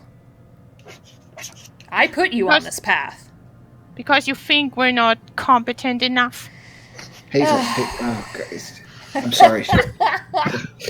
So T-Rex No more is gonna interactions. check It's the alright. door. I know we have a job to do. I can keep my feelings under control. Okay, good. Again, not locked, not trapped. He pushes it open, and yay, more areas. Okay, so this room, a little more square. This time around, dusty, dirty, cobweb again. And you move in. There is a table, big table, like dining room sized. Some chairs, an old moth-eaten rug, and a chest in the corner. Can I check this Yeah. desk in the other room? If there was anything on there? It was just a flat table. Oh, okay. Yeah, it Can was. Oh, go ahead. No, it really isn't anything there other than the weirdly lit candles. I'm gonna, for one of the candles, can I like put it out with my fingers or try to? Yeah, you snuff it out immediately. And then does it come back alight? It does. Okay, yep. Wouldn't that be magic? It's faintly magic. You got a little ping when you walked in, even when you walked in the foyer, but it's not one of those things that seems like it's meant to do harm. So it didn't set No. your radar off extremely. It just was more like, okay, creepy, weird magic house. Got it. Yeah. So I wouldn't like. It wasn't any specific thing. It was just. No, it just seems like it's a really, really base, even lower than a cantrip almost. Yeah. Yeah. Yeah. Can I try to see if I can catch the scent of the dude again? Sure. Like if he has come through this room or not. And I won't even have you roll for that because Natural 20. Oh, geez. Okay. Well, then never mind. That's fine. That's fine. I won't nix your nat 20 there. Not in this room. I am not opening that chest. Someone else can. T-Rex can open that chest. I have T-Rex taken one for will the go team. and look at the chest, and actually, there is no lock on the front of it. God damn And it. as he, you were the one who wanted to swing your sword at it. That's true. He's not going to stop you if you That's how want I to do solve that. most of my problems. There you go. He starts like, feeling around the chest to look for any latches or hidden mechanisms now that he knows a little bit better, and then eventually just flings it open, and it is completely empty, save a handful of beautifully carved dice. Ooh, I like gambling things. fact, I'm proficient with gambling things. Alicia, those dice are magical. Can I have a look at those dice? Okay, I won't pick them up. Fine. Fine, go ahead. I am making a Arcana check of them if you want Sure. to. I don't trust my dice, but I rolled. Well, wait a minute. No, it's not a history check, so I can't do anything. No, it's our. I have Artificer's Lore, so if I was in a history check, I could double my proficiency. Gotcha. No, these are they're dice. They're magical. The only thing you pick up is you get the sense that maybe you should put them in a pouch of some kind. Yeah. Do you have any pouches? The empty coin pouch from the other room. Yeah. I was gonna say run over, but yeah. Okay. I run and grab the coin pouch and run back. Sure. And Yeah, you put them in retrieve it. without touching the dice. Like, take Got the coin it. pouch and. Okay. I never T-Rex. touched the dice with my hands. But Okay. just- Fair enough. T-Rex kind of looks at you. He's like, "That was probably smart." I really don't trust anything in this house. God knows what I those might be things do. short, but I am not stupid. Oh no, I don't doubt that for a second. He does a little investigating. There is nothing of interest he finds in the room. He looks under the rug. He pulls chairs out. It looks like a gathering room of some kind. But you didn't smell him in here. No. Yeah. Walk in. Shall we? I'm guessing the hallway leads to the store, probably. Hmm. Oh wait, is this a door down here? Yes. Yeah. Should we go check that one first, or I mean, and then make probably our if way? she Because the doesn't smell him. stairs, because the stairs are north. So Yeah. Yeah, it's definitely a doorway. T-Rex, take a peek before we boot it. All right. He goes over, does his thing again.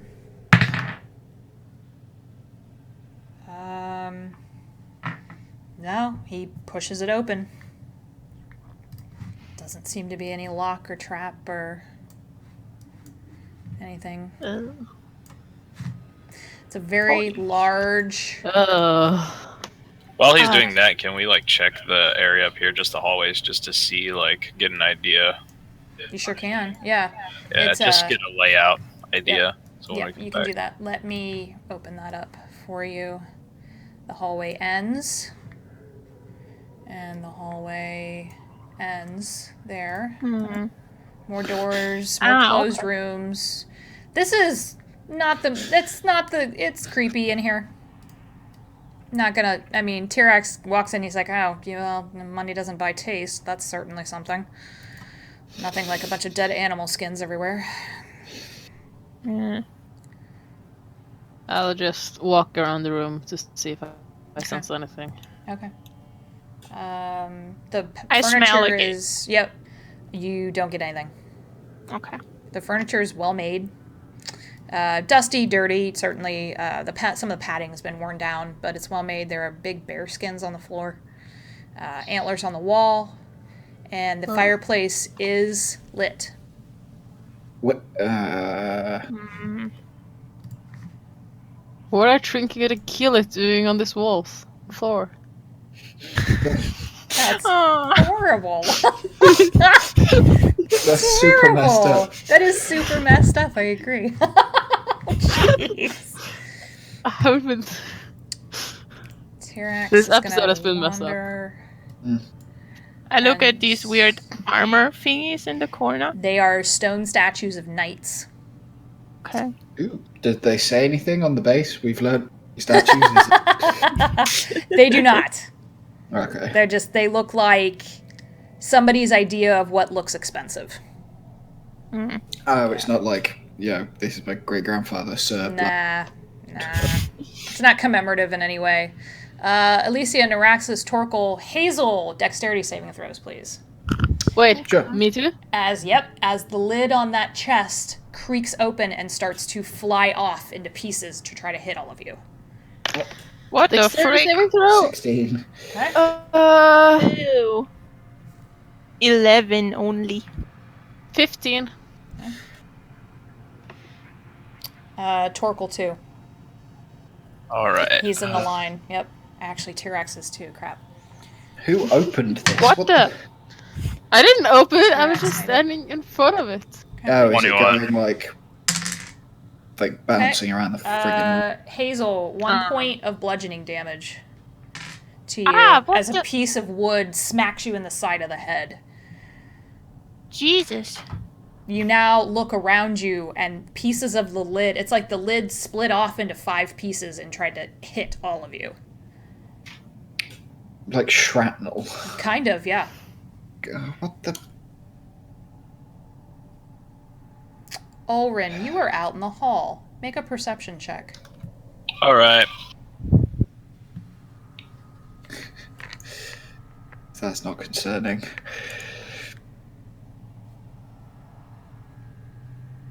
Oh God. Oh. Oh. Too creepy. The howl of the wind, the pelting of snow and sleet against the stone of the house, and that overwhelming sense of dread. Nothing else. Yay. Well, next door, I guess. Oh, well, actually, is there anything in the shrapnel box? It is empty. Yeah. Ah, delightful. Yeah. There are also 2 other chests down there, right? Yeah. There are. Why would you even... What? But maybe. You've just seen what it... Well, Yeah, but this one might be. If this one, probably these aren't. Alright, fine. T-Rex is going to check both of them before you touch them, because he's a little creeped out now, too. Not great, but not bad. Not locked, not trapped. He flings his open, nothing happens. There's a couple of gold pieces in the bottom. A couple of pieces of parchment. Alicia, did you want to open yours? I'll try. Okay. You fling it open. Nothing happens. That one's empty Okay. too. Whatever had been here was either taken when the family left town or maybe was empty. Who knows at this point. Yeah, Norex is starting to have enough of... Like, he'll just start, like, shouting out, like, hello? Alright, whoever... Like, very funny. Well done.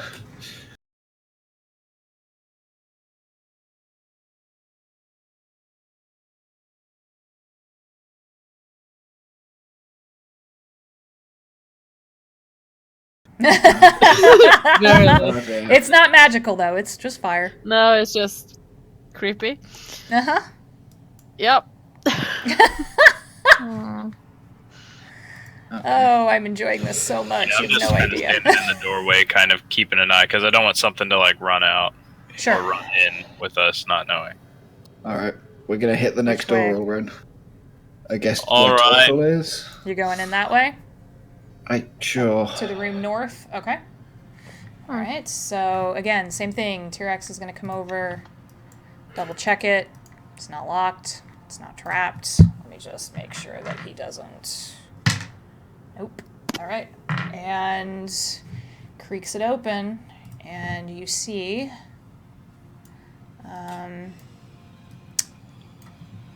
empty stone room, save for this urn in the corner. Like a water urn, or... For putting a You want to look in? Yeah. Okay. You peer down in, and it's dark, and it smells faintly of, like, tepid water. Yeah, okay. Yeah. Huh. This had been maybe a... T-Rex kind of wanders around.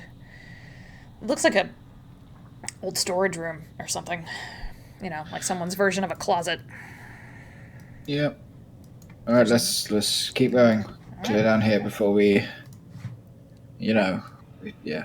Next room? Alright. T-Rex is going to check the door again. Not locked, not trapped. And you come into... Looks like a banquet hall. Yeah.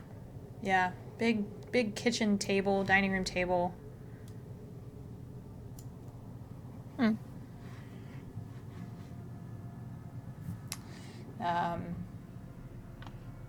Rotten food on the table. Cobwebs, dirt, dust. Couple of more of those, just really, they're just not even tasteful. These stone statues. There's one in the corner. They're just... Wait. Yeah. So this place burnt down, but there's still stuff in here. It doesn't look horribly burnt, and the food didn't burn. It was just rotten. But it burned for, like, it was years since it burned, so someone might have stayed here after it burned. And then left all the food and stuff. Yeah. That's my theory, at least. There are... The fireplace in here is also lit. There are those weird creepy candles on the table. And then as you walk around, it's definitely a banquet hall of some kind. There's that just tasteless stone statue again. It just looks like someone rough carved it. A couple of pictures on the wall. Actually, who is near the Hazel? Yeah. Roll an investigation check for me. You're closest. Okay. Somehow I have lost myself, or I vanished. Where did you go? Oh no! I don't know. I think Like an episode of Scooby Doo. Did you find a bookshelf and you're in a secret passage somewhere? Alexis! Hold on. I'll put you back on that. in the dark thing? Roll 20 gave me the little There you your go. connection's been interrupted, and then I was gone. There you are. Oh no. You Hazel, filled a investigation. Okay. So the pictures on the wall, you did see when you came in the room that they had the name Delacrane underneath them. They are of a man and a woman, very stately looking. The man's picture says Alton Delacrane. The woman's picture says Isabel Delacrane. And I need you all to roll perception checks for me. Do I get advantage on this? No, you do Or not. not? Okay. 12.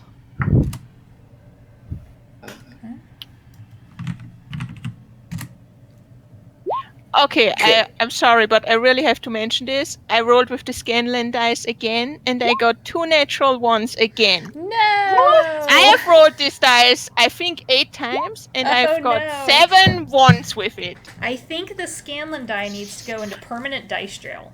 Yep. Oh no! But halfling luck. Yeah, I rolled 2 natural ones. Oh no! Like, is it Again. an advantage or something because of smell? No, because it's not a spell thing. No, it was just Oh. no advantage on it. Then I could have rolled another one. The dwarves actually cleared this one. Orin especially, because you have the bag of holding on you. Ooh. The bottle you picked up, you start hearing a moaning. And your bag of holding starts vibrating. Right, the bottle we got from the dead gnome? Or, Yeah. God, Okay. fancy bottle of magic, not a... Yeah, Yeah. so I'll take the fancy bottle of magic out and I'll hit the what is it? The snooze button on it, I guess.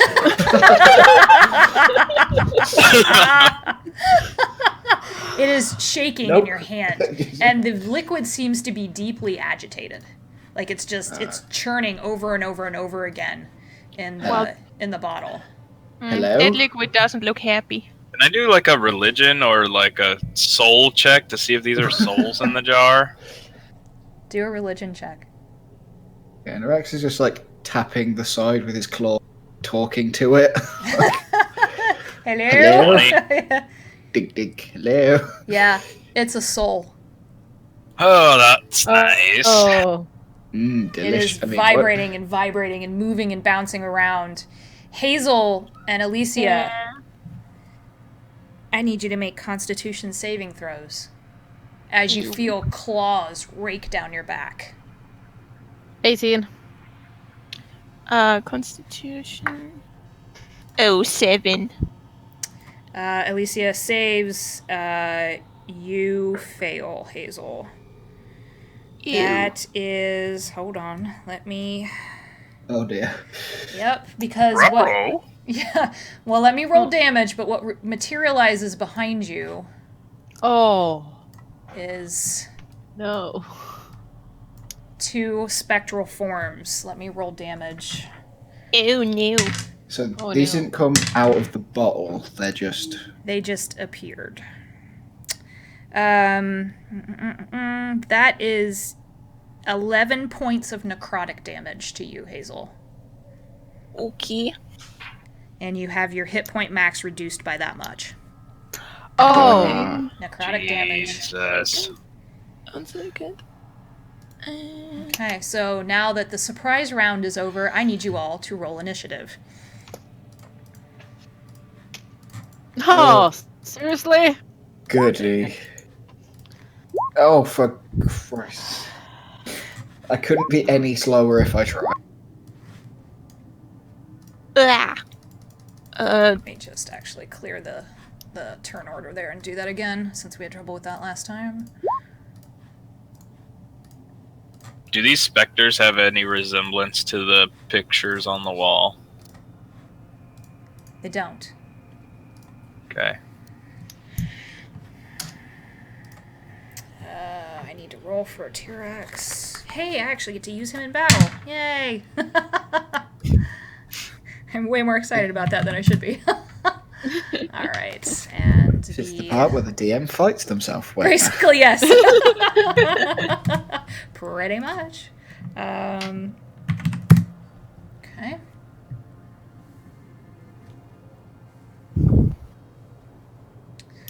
So, let's get you guys in. Oh, Neuraxis 2? Oh. Ouch. Yep. I Torquil's literally 12. can't be any slower. Oh, no. Ulrin 15. Okay. Okay, let me get this in order. Ulrin, I'm going to have you roll a 20. Alright. You and the Wraith rolled the same, so... Alicia, you can go first. I was gonna say you have higher dexterity than me, so technically I think you should go. Oh, okay. Yeah. My logic was like... I was you do gonna ask, multiple okay. damage, so 6. you might be 6. better in The this Wraith fight, is going to go first. Alright. Okay, so the first one is up. The one that hit you, Hazel, is going to lash out at you again. Ew, no. Not with its claws, though. Constitution saving throw for me. I can see Hazel, right? You can. She's gonna roll a 19. Oh, I'm That's- using my last roll now Okay. because I don't want it to lose any more hit points. That's an automatic save. Yeah. Nice. The Wraith was Thank trying you. to reach out to you and envelop you, and you shake it off. So... you are the best precog. Just saying it now.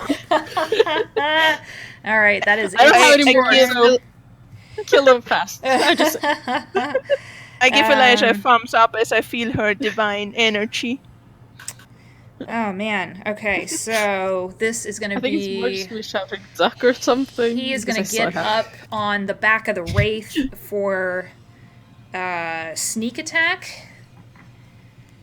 And try to stab it with his rapier.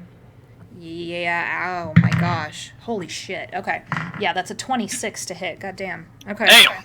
Yeah, it's +7 with the rapier. So, let me do the damage on that, and then he gets his sneak attack damage. All the dice. Okay, hold on. Alright. 6. Okay.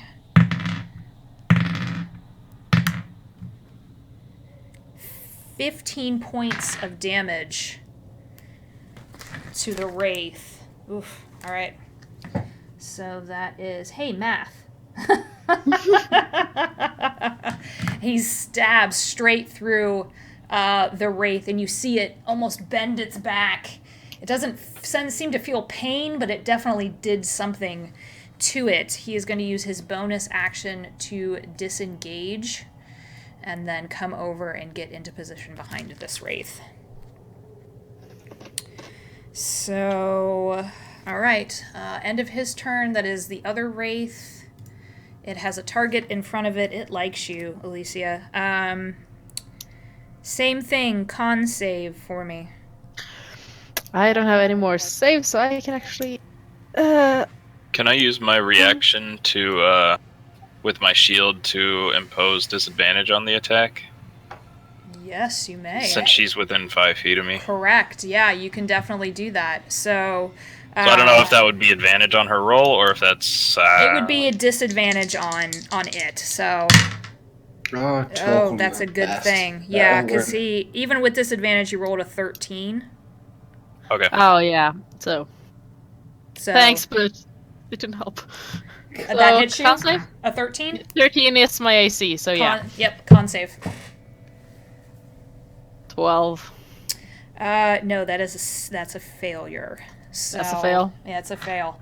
So that is 10 points of necrotic damage to you. As it takes, you feel a bit of your essence leave your body. But my max also... Down by 10. Oh, God. Okay. That is the Wraith's Whoa! turn.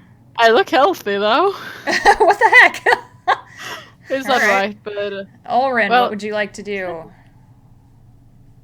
I will... Ulrin, we need you to fix it. Go, cleric. Yeah, I'm going to move up here, and I will cast Sacred Flame on the one in front of Hazel. Because that one's been damaged, right? Okay, yeah, it has been damaged, yes. Okay, yeah, I'll cast Sacred Flame on him. Okay. So that's a dex saving throw for him. Okay. Not the most dexterous of creatures. Okay. That is a 9. Okay, so then he takes 6 radiant damage. Okay. That becomes 12. Yay! So that's good. All right. They are vulnerable. And I'll end my turn and just have my shield readied and everything, so. Okay. Very good. So you reach out and you see Ulrin, he just did it. It's like he just did this, and it helped. And so he does it again, and that sacred flame reaches out and touches the wraith, and it burns part of its spectral form away. It's hurting. All right. Torkel is up. Well, he would have heard it. Yeah, I'm going to say he can get in there. Okay. Yeah, he was standing in the doorway, but I didn't know to put him on which side of the door or put him in the door, because it wasn't open, so. Yeah, the door's a space, so. Okay, I didn't want to be standing inside the door Sure. and have that weird video game glitch where you're like, what? Right. Embedded in the wall, yeah. Alright, so I guess I'll start in the door. Yeah. Alright. I will take out my boomstick and I will move here. Okay. And I will shoot at the one in front of Hazel. All right. Make your attack.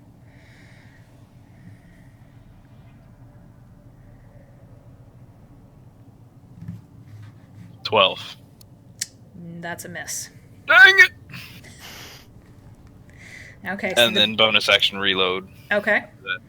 All right. Boomstick goes off. The bullet whizzes past both the Wraith and Hazel and embeds itself in the fireplace. Okay. Bonus action reload. Alicia, what would you like to do?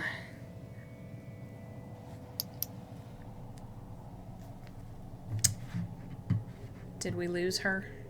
What, You're up. Oh, yeah. I just heard, did we lose her? So my internet was not. I'll turn around and take a firebolt at the one standing right behind me. Okay. I think I can do that. Is there a limit on your speed? Okay. Or not your speed. Sorry, I was looking at speed. That's my bad. I was looking at one thing and said the other. Okay, so you should be able to make the attack. Yeah. Oh, 16 plus 7. I think that hits. That's yeah. Oh, yeah. That's good. Lit. That's oh my god. Put 'em. Is that a thing now? Is that? It is now. It is fire, so technically, yeah. Technically, yes. Yeah. But it's lit.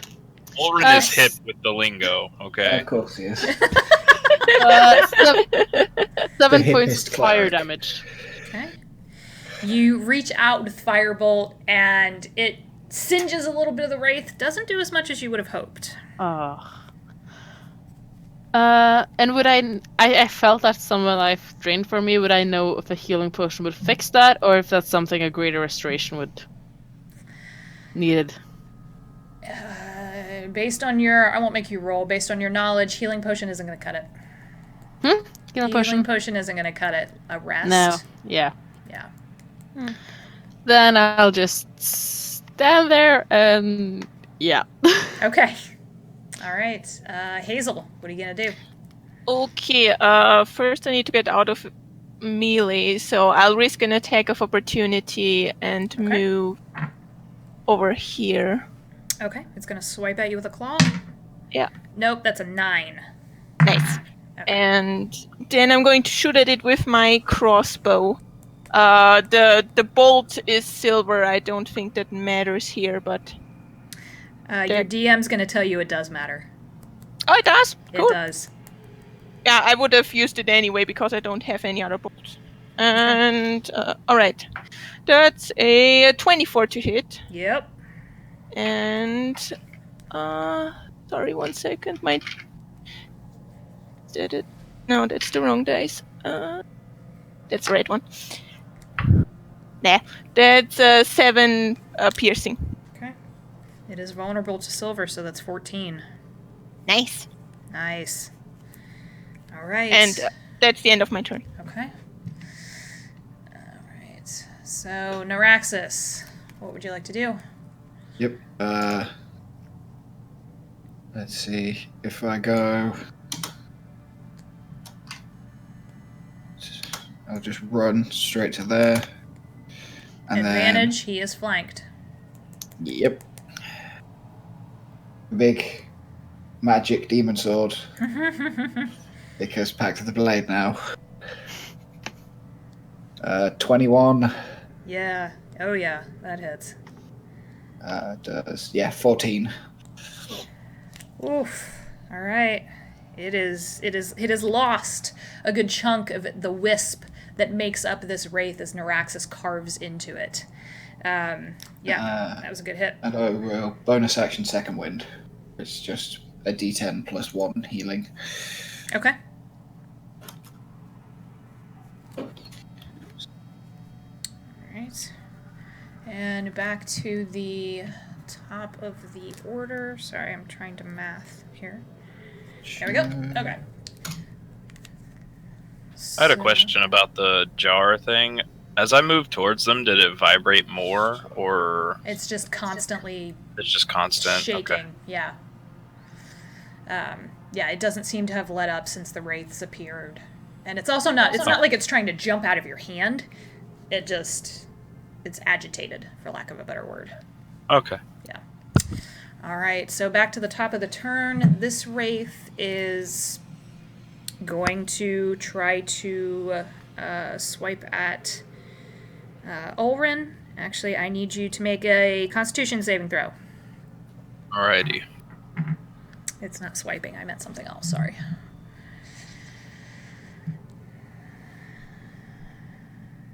Oh, yeah, that's a save. Okay. And you feel that same sensation. You saw Hazel's face go a little weird when it tried this before. You feel like something is pressing on you and you really don't want it because you've already dealt with that. Like you're I already almost got made out with Yeah. an incubus. You I don't really need this don't want today. to be Had a rough day. taken over again, for lack of a better word. So it manages to not get a hold of you. All right, that's the end of its turn. Tyrax is going to bonus action disengage. He's going to use his Insano monk speed and hop over the table to get on the back of this wraith to try to stab at it with advantage. And since it is engaged, that is a sneak attack. Huh, okay. So, yep, that'll hit. Let me roll damage on that. So he lashes out with that rapier. And sneak attack, though. That sneak attack, though. Exactly. And deals some damage. He does not have a silvered weapon, so it's not as much as you would have hoped. But he does. You almost see this little bit of ethereal smoke get carved off of the wraith. And then he is going to spend... Oh, okay. Hold on a second. He is going to spend 2 key points and try to punch it. 1 key point, sorry. And make 2 unarmed strikes. Nope, can't do that. Already used the bonus. Sorry. New character. Don't know what I'm reading. All right. He has a lot of stuff on his sheet. Okay, so that's his turn. That wraith is next. This one down here. In between Ulrin and Alicia and Noraxis. Alicia, I need you to... Well, let's see if it hits. That is a 22 to hit. No, I think that misses. Is this a new reaction round since I had my turn last before? Yes, it is. Yep. Can I use my reaction to impose disadvantage with my shield? Yep. That's still a 18 to hit. Damn it! Rolled high. Okay, Soft so and squishy. it's a claw attack. That is 1 point of slashing damage. And 4 points of necrotic damage. So, total goes down by... By was 4. it 6? By 4, and... Yeah, but you took 5 points of damage. Yeah. Yep. Okay. Just That need to- is that wraith's turn. How you looking over there, Alicia? I'm not dead Okay. yet. Okay. But I think I calculated correctly. Okay. You took 10 Yeah. before, and you just took 5. Yeah, Okay. just took 5. I had, luckily, more hit points now at level 4 than I had at level 3. Right. Yike. I'm at 7 hit points now, though, so I can't... 7 out of what? 9? Okay, shit. Ew. Yeah. Okay. Orin, you are up. Which one's more badly damaged? The one that Tyrax just, the one in front of you, not the one that's Okay. surrounded on all sides. Yeah. And and that one's attacking next. Did anybody hit the one that's between me and Neuraxis? And Yes, it has been hit as well. Alright, I'm going to Sacred Flame the one that just hit Alicia. Okay. So it needs to make a dex save. Dex save. Huh. 7. No. It takes 3 radiant damage. Okay. 6 radiant damage. All right. And So- that's all I can do. Okay. Yeah, it definitely, it's hurt. They're both hurting. All right. What would Torkel like to do? Alright. I will take my boomstick and shoot at the one Ulrin just hit. Okay. Make the attack.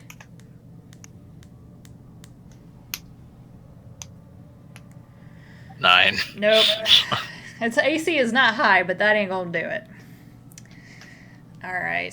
So is that it for Torkel? Yeah, and then I guess he'll reload. Okay. Alicia, what would you like to do? I keep hitting it with a firebolt. Okay. I'll just do like this now. 10. That's not it, probably. Nope, that's not it. No, its AC is a little bit higher than that. Yeah. Okay.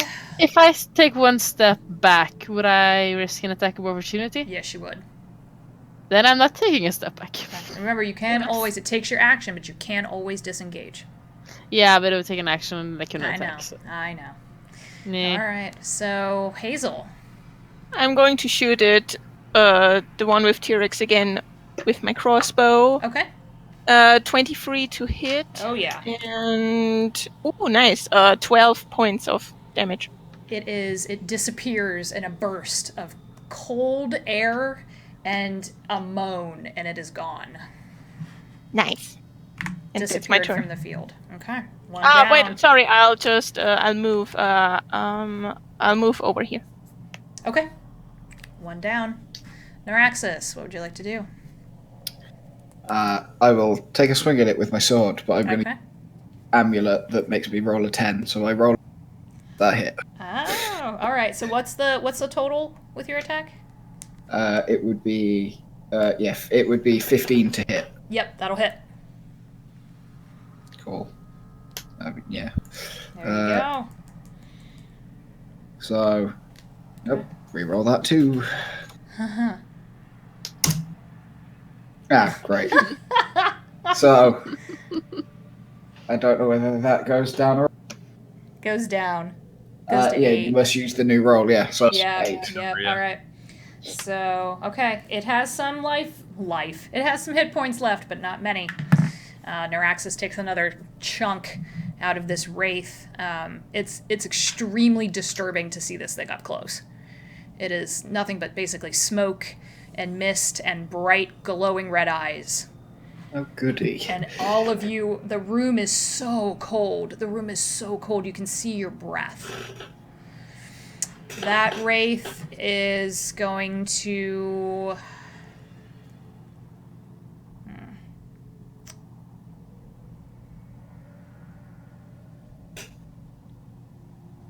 Going to hit claw at Neuraxis, since you were the last who attacked it. Okay. Nope, that's a 12. Nope. Yeah. Nope. Okay. It lashes out at you with a shriek, and you dance back out of the way and then square back up again with it. All right. T-Rex is going to... He kind of laughs as he jumps over the table. I feel like I keep doing this. And comes back over to hit it, also flank it from both sides there. And really? Seriously? Okay. All right. How do I keep rolling the same freaking number? Okay. With advantage. Still hits, but still. All right. I'm angry at my dice right now. Okay. Well, I shouldn't roll 2 10s on advantage. Come on. All right. So that is... Okay. And it is engaged, so... He gets a chunk out of it, but it still has hit points. Not many. All right, Ulrin. This thing is almost gone at this point. I will Sacred Flame it. Okay. And that is a dex. Yeah, dex save. 19. Oh no, it's saved. Okay. So Doesn't- it takes half half? damage. Okay. But Which it's is only doubled one. because it's radiant, so... Yeah, it's only 1 point of radiant damage though. Okay, it is still alive. Oh. Just barely, but it is still alive. And Torkel is up. Alright, hopefully I can hit it. Please be careful, because you're shooting. That'll 24. do it. That'll do it. It's dead. It has 1 hit point left. It's dead. 13 piercing. Oh, yeah. The cacophonous boom of the boomstick rings all of your ears. The wraith dissipates, and that cold chill starts to leave the room very slowly as the wraith disappears. Alright, Model. If you calm down, open you. Once the wraiths are gone, the bottle stops completely. I just sit down on the ground and it's like, I need a break. What do you guys Yeah, want to do? there's nothing I can't really heal her back because her hit point max is lowered. Yeah, it's a And I don't rest have or lesser restoration. that's a good question. I know Greater will do it, but let's just check. Well, I don't have lesser restoration anyway. Oh, you don't? Second level Okay. spell, Okay. yeah. Yeah, I mean, you've gotten hit hard enough. You don't have hit points to heal into at this point. No, I don't. So I'm just sitting there and just... Yeah. Tyrax is actually going to recommend that you guys bar the doors and just Yeah, that's what I was going to say as well. take stock. Yeah. I think I've got there should be pythons and a hammer in the bag of holding. Oh, yeah, there's a lot of those. Okay. So, yeah. Yeah, you guys can take some time if you Does want a short to. rest cure the It's a long rest. the drain? It's a long rest. Yeah. The necrotic damage is nasty. So you would have to take a long rest. He will gladly help you bar the doors, nail things in place, basically barricade yourselves. But I would recommend not this room because it looks like there's a staircase and there's no door there. Okay. Yeah. The great room in the front is a possibility, or any of the rooms you guys have gone into. Some of them have fewer doors. That was thinking, like the room with where Noraxis got hit with the acided. cloud. Yeah. Yes, thank you. There's only one door there. Yeah, he'll go back and scout just to make sure nothing's appeared. He doesn't see anything and tells you guys it's clear. There's one door there, so at the very least. I would recommend that room at least. Okay. Should we check the rest of this floor before we rest, or? You guys can. Yeah, there's too much risk that Alessia cark it, if I'm honest. Okay. Okay. So you guys want to post up in that room? Yeah, I'll ram a python in to keep it shut. Okay. Someone can... Tyrax will gladly take watch. If you guys want to do shifts. Yeah, I'm gonna run to like the front door and that back door that I saw and just ram some pythons in there and put kind of like maybe an alarm system or something, like a bell or something. Some kind of like something that we'll notice when it's opened. Okay. So that we'll hear. So if somebody tries to get in or something into the building or out of the building, we'll know. A python tied to a tin can. Yeah, some like Home Alone, like some Macaulay Culkin, right? We're gonna hang some paint cans from the stairs. Some Legos on the floor. Yeah. Very non-lethal, but almost lethal. Exactly. Right. Yeah, you can do that. That's not a problem. You can bar all the doors if you want. While Ulrin does that, can I just sniff by the staircase? Like, I don't want to go up it or anything. I just want to see if the trail of the halfling might be leading up there. Go ahead and roll. Oh, nice. 20. Not natural. Not his scent. But definitely the scent of rot. All right. A little bit of smoke, a little bit of like, and you do notice like the stairs are singed. Like there's been burn damage around here, just not in great pieces. It's not like it lost the whole back of the building or something. But you also haven't been in some of the other rooms either. Okay. I go back there and say, yeah, we should really make sure that we're prepared. I have the feeling there's something pretty nasty upstairs. Even nastier than what was downstairs so far. That is going to be nasty. Okay. Well, as you guys we need to check the other room in the morning. Yeah, as you guys take stock of where you are and what has happened, Alicia's pretty injured. You do know at this point that something is definitely wrong in the Delacrane mansion. And that is where we will end our game for today. As you guys explore the rest of this apparently haunted or possessed manor house.